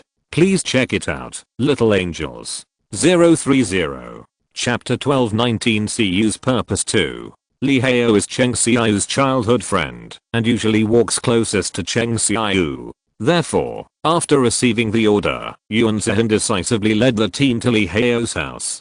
Before leaving the 13th military region, Chen Xiu gave the key to his house to Li Hao and asked Li Hao to destroy those things as soon as possible. But Li Hao was very timid. When he went to Chen Xiu's house to pack up for the first time, he was accidentally discovered by Chen Xiu's parents. Since then, he dared not pack up again and hid all the things he brought out in his home.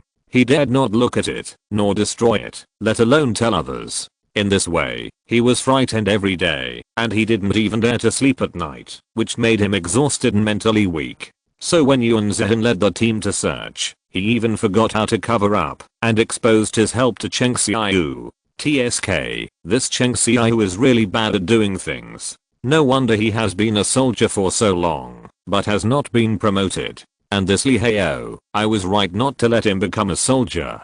How can such a timid person be a soldier of the 13th military district? After listening to Yuan Zhen's story, Lan Zhenio couldn't help but comment with great disdain. Whether it is doing bad things or good things, if you can't even plan carefully, how can you make things successful? Hearing this, Wen Jiu just listened quietly without answering, because she felt that this matter was not particularly outrageous. The people of the 13th military district lived here all year round and hardly communicated with people from the outside world, so it was inevitable that they would be simpler in mind. The education they received from childhood to adulthood, and the people they came into contact with were fixed, so naturally they would not have particularly complicated thoughts. Besides, even Bei Ruofan, who was a member of the management, had no scheming, let alone Cheng Xiu, who was just an ordinary soldier of the military district. Even Lan Xin'ao, the commander-in-chief of the 13th military region, would reveal her thoughts in many details.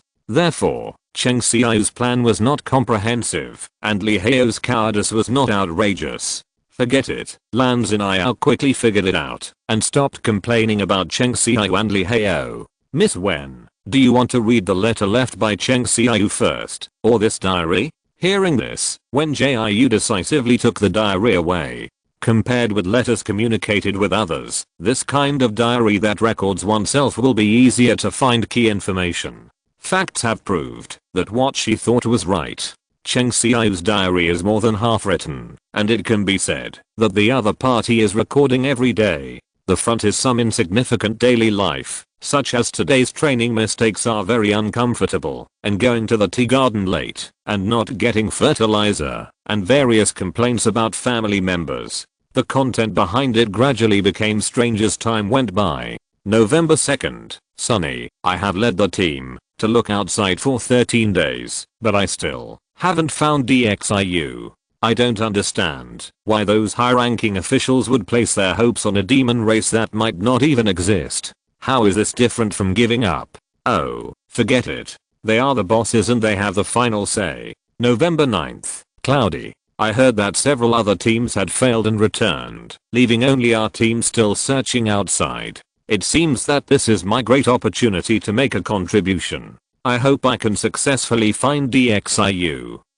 November 18th, Cloudy. I knew they all looked down on me. It would have been fine if they had brought outsiders back to the base despite my obstruction, but now they are all standing on Yuan King's side to speak for her. It is a fact that Yuan King violated military regulations and revealed the existence of the 13th military region to outsiders. Why do people have to side with her? Why shouldn't she be punished?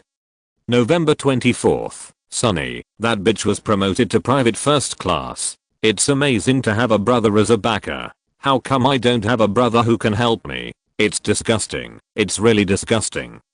November 28th, Rainy. Why do you all believe in that outsider named Lenki so much? If she hadn't made things difficult for me, I would have led the team to find DXIU long ago. Saying that DXIU couldn't come because of something was wrong is just an excuse. If I can find DXIU, I can make a great contribution. Maybe I can use this to be directly promoted to corporal and slap the faces of those guys who look down on me. December 11th, Cloudy. I saw Commander Lan and that bitch called Lenki together. They were said to be selling arty outside. I think that Lenki is just a liar, but everyone thinks I'm overthinking. Even that idiot Li Hao thinks I'm overthinking. Just wait and see. I will prove that I'm right. From the previous part, we can see that Cheng Xiu does have the habit of writing a diary, so we can temporarily rule out the possibility that the diary is a false clue. But the content in the latter part is really full of resentment. Cheng Xiu was insulting Yuan King for a while and blaming Wen Jiu for not letting him make merit. It is not difficult to see what kind of person he is. February 6th, Rainy. Damn annoying. I'm a soldier, not a farmer. They don't let me go out to do missions every day, but only let me go to the tea garden to do farm work. I think they are deliberately targeting me. It must be Yuan Zhen who is secretly doing something behind my back. I just said a few words to Yuan King before. Is it necessary to do this to me? It turns out that women are petty and will remember a little thing for a lifetime. February 18th, Cloudy. It has rained for so many days in a row, but it finally stopped. Today is another day of going up the mountain to plant tea trees. It is boring and annoying. The only thing that can make me happy is that when I was loosening the soil for the tea trees, I found a very beautiful crystal. February 24th, rainy. Damn. I dreamed last night that I became the commander-in-chief of the 13th military region. It was so cool. He said that, as long as I do what he said, he can make my dream come true. But I still don't dare to believe that there is such a thing. I will think about it again. February 27th, sunny. Why don't Yuan Kinga and Yuan Zihan, those two bitches, just die? They actually kicked me out of the patrol team. Bitch. Bitch. Bitch. I want them dead. I hope they all die. Lan Zinayo is also an idiot. She only knows how to protect the UN brothers and sisters. She doesn't listen to my explanation at all. If there really are gods in this world, then I hope he can kill all these people. March 1st, cloudy. I decided to obey his orders. Only he can lead me to get what I want and take back everything that belongs to me. Those bitches who look down on me will all be trampled under my feet. Damn 13th military region. Damn Yuan Kinga and Yuan Zihan. And that damn Wen Jiu. If she hadn't suddenly jumped out, I wouldn't have lost the opportunity to make a great contribution. Today's second update has also been successfully delivered. Thank you for the support of the lovely little angels. 030. Whisper. The recent update time is unstable because the little author is sick. When he recovers, he will update according to the previous time. ORZ. If you're listening to this novel on a channel other than Fanfic World, it means they downloaded and uploaded it without effort. We cordially invite you to visit our channel, Mundo Fanfic Novelos. There you'll find the original version of this story and you can explore many other novels of various genres. We're waiting for you to immerse yourself in a world of incredible novels. Chapter 1220 CU's Purpose 3. This bastard. He blames everything on others because he has no ability. Lan Zinayu took the diary after Wen Jiu finished reading it. However, unlike Wen Jiu's calmness, Lan Zinayu was angered by Cheng Xiao's words after just flipping through a few pages. Yuan Kinga did violate military regulations when she told you about the existence of the 13th military region. But the regulations stipulate that the dead are alive. Her action gained your trust and allowed you and Mr. Shen to come to the 13th military region together and helped our 13th military region rebuild the formation, which was enough to offset her previous violation of the military region. And Yuan Zihan, he was promoted based on his real talent and hard work. How come Cheng Xiao said he was a guy who relied on connections? Moreover, Yuan Zihan did not target Cheng Xiao. The reason why Cheng Xiao was not allowed to participate in the mission outside was because Cheng Xiao's ability was too mediocre and he could not deal with the emergencies that might happen outside. So Yuan Zihan did not take Cheng Xiao with him on the subsequent more dangerous missions. And it's not just Cheng Xiao. Other soldiers with insufficient abilities were also left in the base. This Cheng Xiao might have some kind of persecution delusion. The normal actions of others are always maliciously speculated by him. Lan Zinayu couldn't stand people who could only blame others the most, so she would scold them every time she read a page of the diary. Seeing this, Wen Jiu did not react, because she was thinking about what contents in Cheng Xiao's diary could be traced. Let's not talk about anything else for now. Let's talk about the crystal and the so-called god mentioned by Cheng Xiao. She suspected that the crystal picked up by Cheng Xiao might also be a modified moon shadow crystal, and the god written in the diary by the other party was most likely the mist god who bewitched a group of tiger spirits. Thinking of this, she looked up at Yuan Zihan. Mr. Yuan, may I ask if you found anything like crystal during the search? I'm sorry, no. And when we interrogated Li Hao, he said that Cheng Xiao didn't take anything with him before he left, just a pendant made of crystal. The other party leaned over apologetically. Seeing this, she did not show too much surprise, because this answer was within her expectations. After all, Cheng Xiao chose to believe in that god, so naturally he had to take the crystal with him for worship, so Yuan Zihan and his team would not be able to find the crystal. If Yuan Zihan and his team found it, things would not be so simple. Think about it, the flying tigers just put the stone statue containing the shadow crystal in the middle of the territory, and the tiger spirits of the entire flying tigers gradually fell into madness and cold-bloodedness. If Cheng Xiao imitated this method, I'm afraid that the 13th military district would also be in chaos for a while. Therefore, it is a good thing that Cheng Xiao took the shadow crystal away. At least it is better than hiding it in the 13th military district and causing an impact secretly. Of course, it is not ruled out that Cheng Xiao is smart enough to use a fake crystal to confuse people and then secretly hide the crystal that really has an impact in the 13th military district. Just in case, Wen Jiu still reminded Lan Xinyu a few words. There is such a weird thing. The other party was angry now. When he heard her words, he calmed down, as if he was poured with cold water. I hope Cheng Xiao still has a trace of conscience, otherwise I will not let him go. Even if he really escaped to an alien planet, I will chase him and make him pay the price. Zihan, you quickly give orders and let them dig 3 feet into the ground to confirm that this thing is not in the base. It is best to post an emergency notice on the bulletin board and let everyone move to find this thing. Lan Xinayu's voice had just fallen,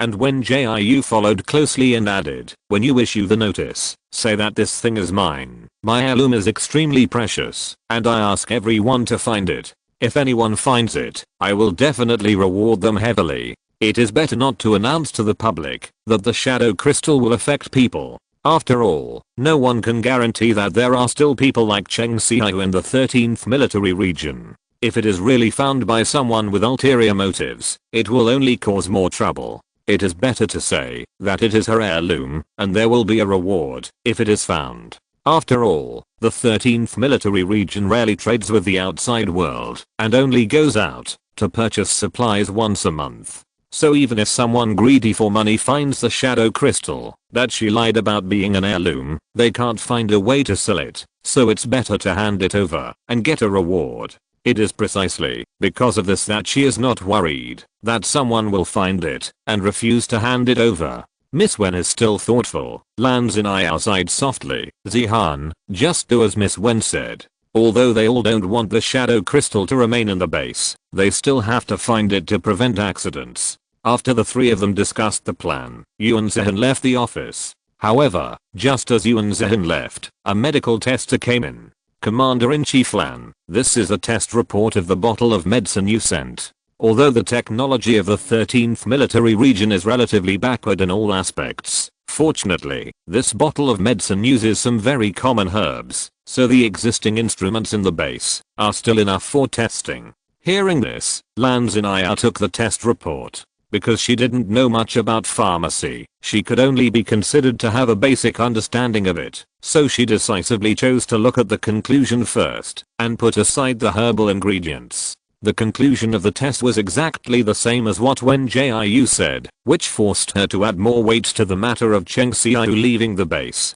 Got it, you go down first. She could only talk to Wen Jiu about the next matter, so she kept calm and let the people who delivered the report leave. When the sound of the door lock fell, she looked at Wen Jiu with a worried look. Miss Wen, I will urgently send more soldiers out to secretly go to the territories of various demon tribes to check if there are any infected. Hearing this, Wen Jiu nodded gently. Okay, if you find a demon tribe that has been infected, please let me know. I can help research the antidote and help you communicate and coordinate. Although she was reluctant to interfere in the affairs of the 13th military region, this matter involved the demon tribe outside. She is now the Star Master of the Desolate Star and has cooperation agreements with many demon tribes. It is natural for her to show up at this time. Thank you for your trust and help. Lan Xinayu's eyes flashed with joy. It's getting late. I'll take you to rest first. The two chatted in the office for a long time, and before they knew it, it was dark. Source: today's first update has been delivered. 030. Chapter 1221 CU's Purpose 4. How is it? Any new discoveries? Shenzing had been waiting in the lounge and did not enter the office with Wen Jiu. It was not that Lan Xinyu did not allow him to enter the office to discuss those things, but he simply did not want to be too involved with the 13th military region. Moreover, in his opinion, Wen Jiu was a human, and Lan Xinyu was also a human. There was nothing for him, a demon, to participate in the conversation between humans. He just had to wait for the result outside. Yes, there is, but Wen Jiu whispered as he walked, but I will tell you, after I go back. After all, they were still in the office building, and many staff members had not left yet. Although most people did not have the habit of eavesdropping on other people's conversations, some things were unpredictable. So you still have to be vigilant when you are outside, and it is not too late to talk slowly after returning to your residence. So they moved into the Yuan brothers and sisters home again with Lan Xiao's company. Because Yuan King still has the task of finding Cheng Xiao's whereabouts, she has not returned to the headquarters base of the 13th military region, so now only Yuan Zhen is at home with the Yuan brothers and sisters. In order to avoid embarrassment, Lan Xiao stayed very considerately and had dinner. Okay, it's getting late, I should go back. But time passed quickly, and Lan Xiao still had to go back to the office building to continue handling military affairs. Unlike others, Lan Xiao has lived in the office building since he became the commander-in-chief, and rarely goes home to rest on weekdays. Zihan, you have to help me take good care of Miss Wen, and you should also take care of Mr. Shen. If you have anything, use the communicator to find me. Hearing this, Yuan Zihan just smiled and nodded. In fact, he felt that Lan Xiao didn't need to give so many instructions. He knew that he had to be good to Wen Jiu and Shenzing. Although he was very wary of Wen Jiu and Shenzing before, since his leg injury was healed by Wen Jiu and the formation of the 13th military district was rebuilt, he has lowered his guard against this man and this demon. Then I'm leaving. You should rest early. You will be busy tomorrow. After the voice fell, Lan Xiao rode on the little blue car and left. Seeing this, Wen Jiu returned to the house with Yuan Zihan. The two looked at each other tacitly, and then went back to their respective rooms to rest. Why did you look at that boy just now? You don't have any feelings for him, do you? Wen Jiu had just walked into the room on the second floor, and closed the door, when he saw Shenzing flying in from the window. When they were having dinner, Shenzing said that he had no appetite, and wanted to go out for a walk, so he left everyone and went out. She thought that the other party would hang out outside until midnight again, but she didn't expect that this invisible demon would hide in the dark. Maybe this is what is called observing in secret. Point, did you take the wrong medicine? Wen Jiu glared at Shenzing speechlessly. I was telling him not to come upstairs and disturb me if nothing happened. Yuan Zhen is a rare smart person in the 13th military region. Some words can be expressed with just a look. Since she can use eyes, there is no need for her to speak. Forget it, you can do your own thing. Shenzing still changed the subject very tactfully. Did you find anything new when you talked to that Miss Lan? Although Shenzing did not enter the office to participate in the exchange, he met a lot of people in the lounge outside. Those people were running around for Cheng Xiao's matter and brought a lot of evidence to Lan Xiao. Therefore, even if he did not enter the office, he knew that those people had found evidence. There are some new discoveries, but these discoveries are not good discoveries. Wen Jiu told Shenzing everything he saw without omission. Anyway, Shenzing is one of the parties involved, and she has nothing to hide. Moreover, Shenzing knows more about gods than she does, and maybe he can find something from these clues. So you now suspect that the crystal that Cheng Xiao picked up is also a shadow crystal? And the person who persuaded him to leave the base and go outside to poison was also Feng Wu? Hearing this, Wen Jiu nodded and replied, yes, but this is just my speculation, and there is no evidence to confirm it. Although she has confirmed this speculation in her heart, and also believes that the so-called Feng Wu is the god of Sulemei, she can't speak casually without definite evidence. I believe your speculation. Shenzing floated in the air with his arms folded. Let's go. Let's go to Cheng Xiao's home. When she heard this, she couldn't help but ask curiously, go to Cheng Xiao's home? Yuan Zhen has led people to search several times before, and the clues should be found. If we go, I'm afraid. Before she could finish her words, she was picked up by Shenzing. In just a few seconds, she was sitting in a cloud and floating into the sky. Just go, why are you wasting time? Shenzing's voice suddenly rang out. You humans have ways to search, and we demons also have ways to search. Anyway, I won't let you make a wasted trip. Hearing this, she felt relieved. Fortunately, it was already late at night, and there was no one outside except the patrol personnel. Therefore, they flew all the way to Cheng Xiao's house without being discovered by ordinary people. After landing, Wen Jiu first sent a message to Lan Xinai using the communicator, saying that she wanted to enter Cheng Xiao's house to look for clues. After all, Cheng Xiao's house is currently an important place. Although there are not too many soldiers guarding outside, she'd better report to Lan Xinai just in case. After sending the message, she and Shenzing slipped in through the small door. Because there were not many soldiers guarding here, they quickly entered the house and began their own searches. She naturally used the human method to search everywhere in each room. Maybe it was due to the mutation, but her eyesight at night was better than that during the day, so she didn't even need to turn on the lights and could search in the dark. But after searching for a long time, she didn't find any useful clues. It seemed that Yuan Zhen and Lan Zhenao really didn't hide it from her. They did find all the clues they could find and gave them to her to check and read very calmly. Old Shen, where are you? Wen Jiu searched for another cup of tea, but she still didn't find any other clues, so she could only go back to look for Shenzing. Why have you been staying in this room? She asked casually when she saw that the other party had been in Cheng Xiao's room. This place has been turned over countless times. It may be difficult to find other clues. However, as soon as she finished speaking, she heard Shenzing say lightly, I found the clue you want. Today's second update has also been successfully delivered. Please check it out, little angels. 030. Chapter 1222. Missed again 1. Wen Jiu hurried over when she heard this. She wanted to see what Shenzing had found. Fortunately, because Cheng Xiao violated military regulations, Lan Xinai sent people to take Cheng Xiao's parents away for questioning, so she didn't have to worry about being discovered when communicating with Shenzing. What did you find? She approached Shenzing. Is it a letter or a diary? After she finished speaking, she heard Shenzing chuckle and poked her head with his finger. If you just come to find these things, why would I take you out in the middle of the night? Okay, now open your eyes and see clearly. This demon is not just for free pills. After the other party finished speaking, he threw out a stream of light. With a light bang, the stream of light exploded in the room and turned into countless faint light spots. In just a few seconds, Wen Jiu found a strange thing among these countless light spots. I saw many small light spots gathered on Cheng Xiao's desk. These light spots were originally bright yellow, but after falling on Cheng Xiao's desk, a faint purple light lit up. As more and more light spots condensed, the purple light became brighter as it approached the desk.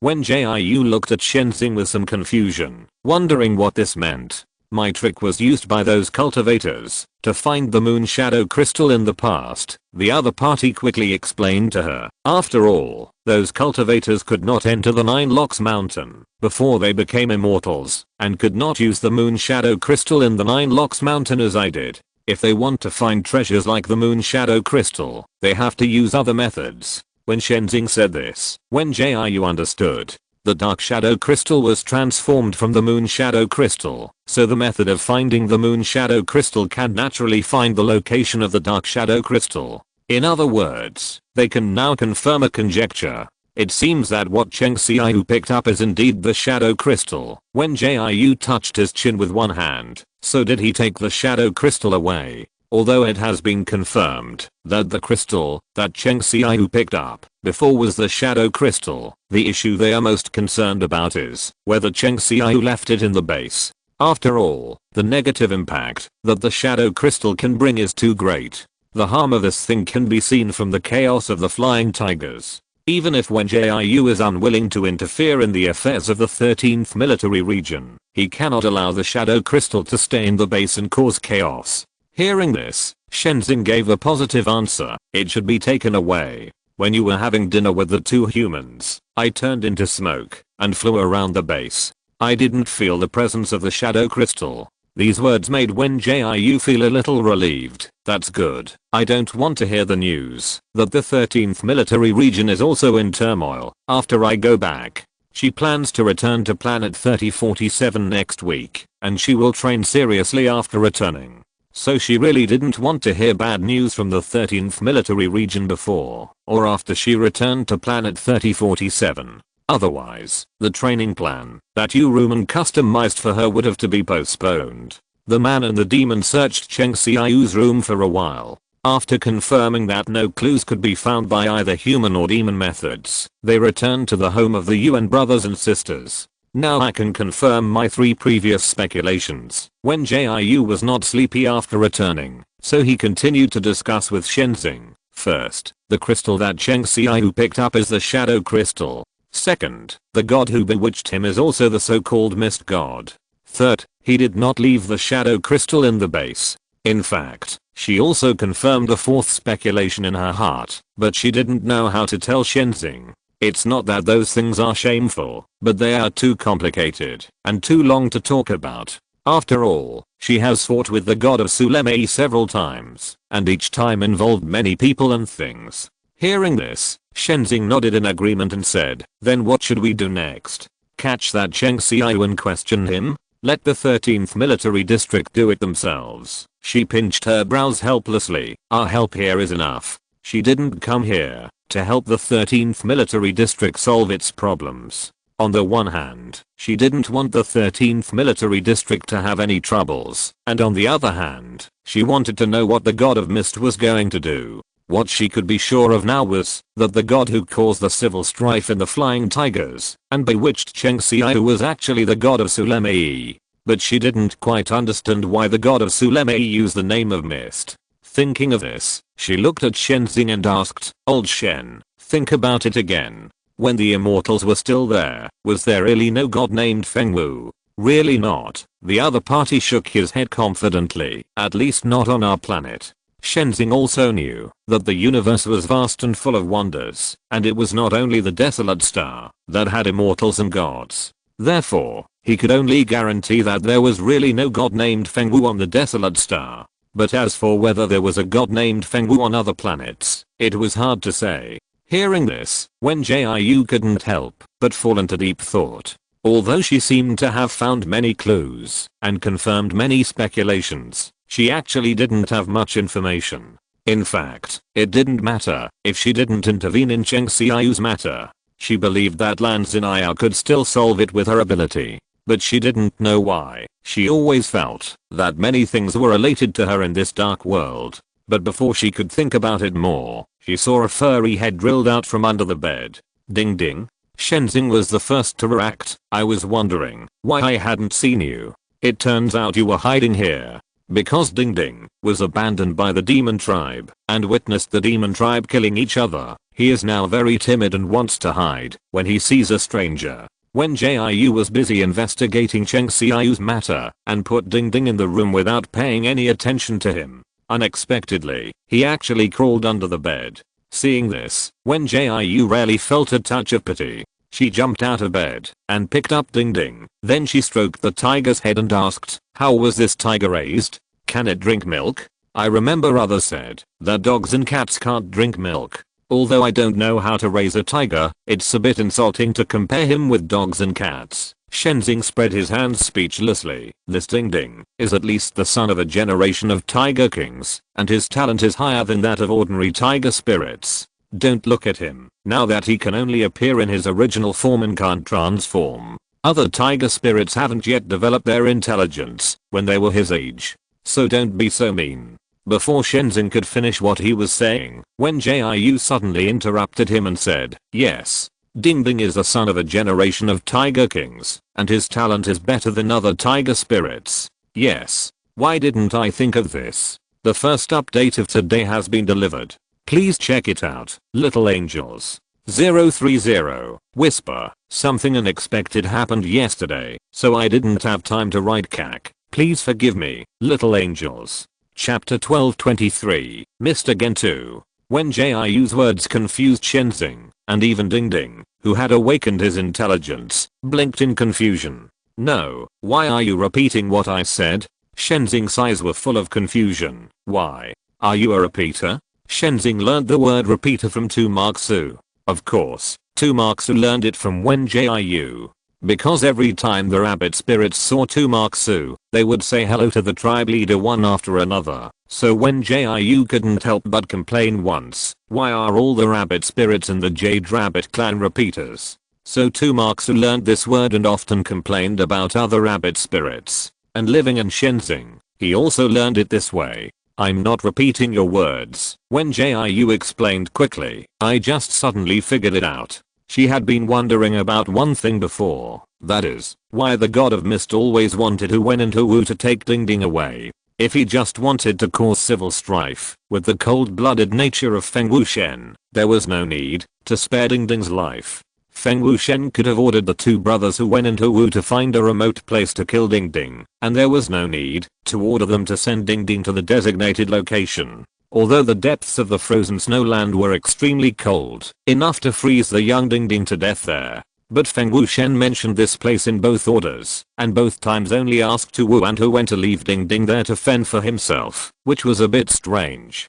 If he really just wanted Ding Ding to die, why didn't he choose to do it directly, but went through so much trouble? Anyway, the ultimate goal is to make the Flying Tiger clan more chaotic, and it doesn't matter how Ding Ding dies. So she had never figured out why Feng Wuxian did this. It wasn't until she heard Shenzhen say that Ding Ding was the cub of a generation of tiger kings and had higher talent than ordinary tiger spirits that she caught a fleeting inspiration. It is known that the god of mist is most likely the god of Sulemei, and the god of Sulemei protects the 3rd military district. I almost forgot that there is also the 5th military district. These two military districts have been conducting experiments on gene fusion, that is, integrating animal genes into human bodies. She used to think so, but now she doesn't think so. Especially after she heard the stories told by the Great Elder and the 4th Elder of the Jade Rabbit clan. She now suspects that the humans who came to steal the cubs of the Demon clan came from these two military districts. The cubs born by the Demon clan are different from those ordinary animals. They have one or more special abilities. If the people of the 3rd military district and the 5th military district want to transfer this ability to humans, then the purpose of their gene fusion experiment can be explained. After all, they can't do such an unethical experiment just to create ordinary orcs, right? She had thought about the purpose of the 3rd military district and the 5th military district before, but she didn't think so far at that time. As for why they captured cubs instead of adult demons, she thought this might be similar to capturing human children. Young and unformed, they are easier to shape. To put it bluntly, cubs and children are more convenient for experiments. Let's not talk about why the 3rd military district and the 5th military district chose to do experiments. Let's talk about why the god Sulemei wanted to keep Ding Ding alive. She believes that it is precisely because Ding Ding's talent is higher than that of ordinary tiger spirits that the god Sulemei needs to keep Ding Ding alive. Ordinary tiger spirits do not have many abilities, and it takes decades to even develop their spiritual intelligence. But Ding Ding is different. Ding Ding not only has talents beyond ordinary tigers, but also develops his spiritual intelligence earlier than ordinary tiger spirits. It is really a perfect experimental subject. Thinking of this, Wen Jiu felt that many things made sense. But just when she wanted to communicate with Shenzhen, she found a new problem. If Ding Ding was targeted by those people, wouldn't that be enough to prove that there were still remnants of the 3rd and 5th military districts on the Desolate Star? What's wrong? Why did your face suddenly become so ugly? Shenzhen was originally trying to coax Ding Ding, hoping that the tiger cub would fall asleep soon, but he didn't expect to see Wen Jiu frowning when he looked up. Hearing this, Wen Jiu just shook his head and replied, "Nothing. I just suddenly remembered that I was going to be out of money, and my heart ached a little." It's not that she wanted to hide it from Shenzhen deliberately, but she was afraid that after she said these things, it would touch the other party's hidden memories. When Shenzhen's headache came back, she would have to be busy again. Besides, Shenzhen's illness has only improved after taking pills for so long, and if it is stimulated too much, it may become more serious again. She would rather think hard about it herself than see her efforts go to waste. Besides, Shenzhen didn't know about the 3rd military region and the 5th military region. It would be quite a lot of effort for her to explain all these things. Instead of communicating with Shenzhen, she might as well find Yu Rumen and Zhu Wangming. So, let her think about it carefully for now. You actually value those material things so much. Shenzhen looked at her with some disgust. When she heard this, she subconsciously retorted, "What's wrong? Do you have any objection? Don't look at me with that look. I'm not the only one who likes money. Do you want to despise everyone one by one? After the words fell, Shenzing raised his chin slightly. No objection. I just didn't think about it. Forget it. I should have thought of it earlier. After all, you came here to make money in the first place. It is definitely impossible to say that you don't like money. Forget it. It's normal for ordinary people in the world to like money. For some reason, she always felt that she was despised by the other party. Yes, I'm a small mortal. Naturally I cannot compare with the elders who are thousands of years old. She pointed to the door speechlessly. This elder, the smell of money on me should have offended you, right? Come on, the door is over there. Please feel free. After hearing this, Shenzing put the little tiger ding ding aside and then floated out with an unhappy look on his face. Seeing this, she quickly added, Elder, remember to close the door for me. In just a few seconds, the door that was originally open was slammed shut with a bang. TSK, he is quite angry. After Wen Jiu silently complained in his heart, he opened his own light screen panel. She hasn't reported safety to her family and friends tonight, so she has to go up and send a message before going to bed. The dialogue box at the top of the list is Yeo Fengyan, who was left in the space station by her. Seeing this, she clicked it and took a look. Captain Yeo, safe trip Miss Wen. I have some clues about the matter you mentioned before. Today's second update has also been successfully delivered. Thank you little angels for your support and understanding. 030. Chapter 1224 The sudden appearance of Sulame 1. As soon as Wen Jiu saw the message sent by Yeo Fengyan, he immediately asked what the other party had found. It happened that Yeo Fengyan hadn't slept yet, so he directly replied to her with a series of messages. In short, Yeo Fengyan's men saw someone who looked like Cheng Xiao in the space station. However, that person has been hiding in the lounge and rarely comes out, so they can't confirm his identity for the time being. Captain Yeo of Safe Travel, I arranged for someone to find the people on that interstellar spaceship to get some information, but unfortunately those people were very tight-lipped. Apart from asking that they would leave tomorrow, there was nothing else. Because each interstellar spaceship corresponds to a lounge, Yeo Fengyan's people can still wait and see. Captain Yeo of Safe Travel, but I did have an unexpected gain. I found an acquaintance while I was squatting. The last time you told me to observe in the space station, I saw this person on that interstellar spaceship. The last time Yeo Fengyan mentioned was when Wen Jiu came to the desolate star before, and he first fought with the 13th military region to test it. She was very curious about the 13th military region's outing for supplies, so she asked Yeo Fengyan to help observe more at the space station. Jiu Yeo Chen Wangun. Okay, thank you for your hard work. Next, I'll have to trouble you to keep an eye on that side.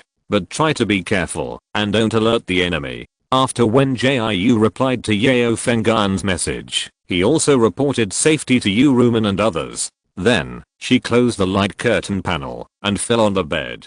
She originally wanted to sort out her thoughts before going to bed. Maybe because she had been using her brain intensively all day, she felt her eyelids heavy when she lay on the bed. In just a few seconds, she fell into a deep sleep. After she fell asleep, the little tiger Ding Ding tiptoed onto the bed and then found a comfortable position next to her and lay down. After a while, 2 steady breathing sounds were heard in the quiet room. I never thought you could find this place. Should we say we are destined to meet? Or should I say you did it on purpose? Wen Jiu was half asleep when she suddenly heard such a voice. Although her consciousness was still a little fuzzy, the voice was extremely clear. It was as if it was ringing from her mind. Wen Jiu, you and I are really destined to be entangled. Hearing this, she raised her heavy eyelids. Unfortunately, there was nothing but darkness in the room, and she did not find the figure of the god Sulame.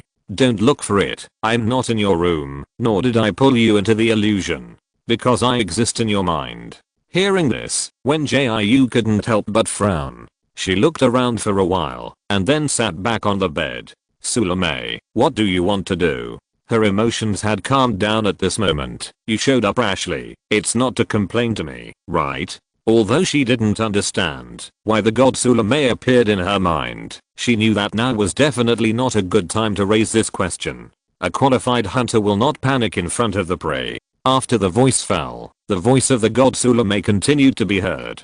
TSK, you are still as rude as ever, little girl. Forget it. I just want to ask, why are you here? Hearing this, Wen Jiu couldn't help but sneered. I think this planet is not yours. Why can't I be here? If you have any objections, go to the federal headquarters and fight me with star coins. You are really eloquent. God Sulame was not angry, but his tone was a little teasing. I'm just curious. This planet is extremely remote. How did you think of coming here? Wen Jiu understood when he heard this. It seems that the god Sulame is not really in her mind, but she uses some special means to let her hear those voices. This is good news for her. So she just calmly replied, I go wherever I want. What's your business? Well, that's true. The voice of the god Sulame sounded again. Hey, don't always treat me like this. I will be sad. After hearing this, she couldn't help but sneer. You always come to disturb my life, so don't blame me for treating you like this. Tell me, what do you want to do by suddenly appearing? She can at least confirm one thing now. That is, the god Sulame is not really in her mind. The other party does not know what she has experienced during this period, nor does he know what she is thinking in her heart. Otherwise, the god Sulame would not have to ask her repeatedly why she appeared on the desolate star. But what she is more curious about is why the other party cares so much about her appearance on the desolate star. Could it be that the god Sulame really has a connection with the desolate planet that she has not thought of yet? I'm just a wisp of soul left here. What can I do? The tone of the god Sulame was very light, as if he was joking with an old acquaintance. Don't worry, I won't hurt those cute little monsters. As soon as the voice fell, her vigilance instantly increased a lot. So she subconsciously touched the side, wanting to protect the little tiger Ding Ding. But when she reached out and touched it, she touched nothing. Empty. She remembered that, before she fell asleep completely, she clearly felt Ding Ding approaching. Oh, did I make a mistake by accident? The god Sulame smiled self-deprecatingly. I wouldn't have mentioned your little monster if I had known. After hearing this, Wen Jiu understood a lot. In fact, the god Sulame had set a trap for her from the beginning. Saying that he didn't pull her into the illusion was just a lie. But she was a little confused about why the god Sulame could pull her into the illusion here. The shadow crystals she held were clearly in the Mirage Galaxy. Are you wondering why I can do it? The god of Sulame seemed to have noticed her doubts. In fact, it is not difficult for me to do this. Wherever you go, I'm everywhere. Do you think this sentence is difficult to understand? It doesn't matter. You will understand it in the future. Time will give you the answers to all your questions. Hearing this, Wen Jiu pursed his lips impatiently. Don't be so mysterious here. I will only give you 3 seconds. If you don't get out of here, don't blame me for setting you on fire. Although she couldn't find the consciousness of the god of Sulame, she could still control the deep sea blue flame to burn the other party. After the voice fell, the god of Sulame said again, alas, I thought you would become calmer after going through so much. I didn't expect you to be so impatient and fight with me when you are dissatisfied. Well, I came here today for only one thing. How about you hand over the little tiger to me? Today's update has been delivered.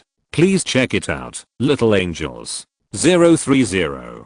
Chapter 1225 The sudden appearance of Sulame 2. A blue flame ignited at Wen Jiu's fingertips. No matter what, if you don't get out, I will burn you to death. She didn't have a good impression of the god of Sulame, and now he frequently appeared in various bad things, which really made her feel disgusted. Don't worry, the god of Sulame said calmly, as long as you are willing to hand over this little tiger to me, I will definitely give you a generous reward. Don't you like star coins very much? How about I offer a price of 100 million? Hearing this, she couldn't help but sneer. Do you think I'm the kind of person who is greedy for money? Although she likes star coins very much, and is very keen on earning star coins, she still has a moral bottom line. She knows too many ways to make money, but many of them are immoral. So if she didn't have a moral bottom line, she would have become the richest person in the Federation long ago. Why would she come all the way to the desolate star? to negotiate business for the sake of reducing costs and product quality. Well, you're not? God Sulame asked back with a smile. Okay, I'm just joking. Star coins are not enough to measure the value of this little tiger. I can give you something more tempting than star coins. When she heard this, the mockery on her face became even more intense. You need help from others to find the godhood, and you can give me something more tempting than star coins? She really thought that God Sulame's words were funny. Please, in this day and age, you have to give others some eggs, rice and noodles to do pyramid selling. You can't even find a star coin on your body, and you're still fooling people. Although she had already shown her mockery so clearly, God Sulame still didn't show any signs of being angry, and the tone of his speech even became more relaxed and cheerful. You are just like me, when I was young, covered with thorns, said the God Sulame with a chuckle. Never mind, let me get to the point. How about exchanging the little tiger you found for a planet suitable for planting? Even though Wen Jiu had already bought the desolate planet, the planet suitable for planting was not something she could easily buy, because those planets suitable for planting can only be purchased with relevant certificates. And it is not enough to just hold the relevant certificates, you must first pay an auction fee. This auction fee is generally between 100 million and 200 million star coins, which is used to subsidize and reward the relevant fleets that are looking for planets. Planets are easy to find, but planets suitable for large-scale planting are 1 in 100. Therefore, the procedures before participating in the auction of agricultural planets can dissuade a lot of ordinary people without identity.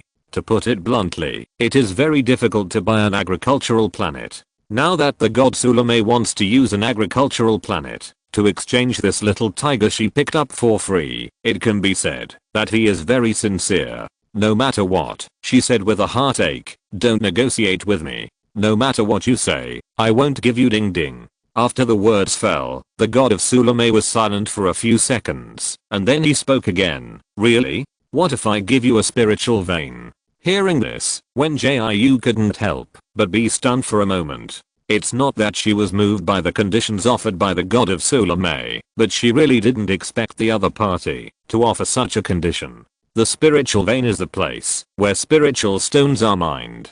Although it appears naturally, once the demon tribe finds it, it will directly take it for itself. For example, when she needed spiritual stones before, she could only ask for help from the Snow Fox tribe who owned the spiritual vein. But these are not the point. The point is why the God of Sulame knew the existence of spiritual veins. Spiritual veins only appear in places with abundant spiritual energy, so it is impossible to have spiritual veins on planets without spiritual energy.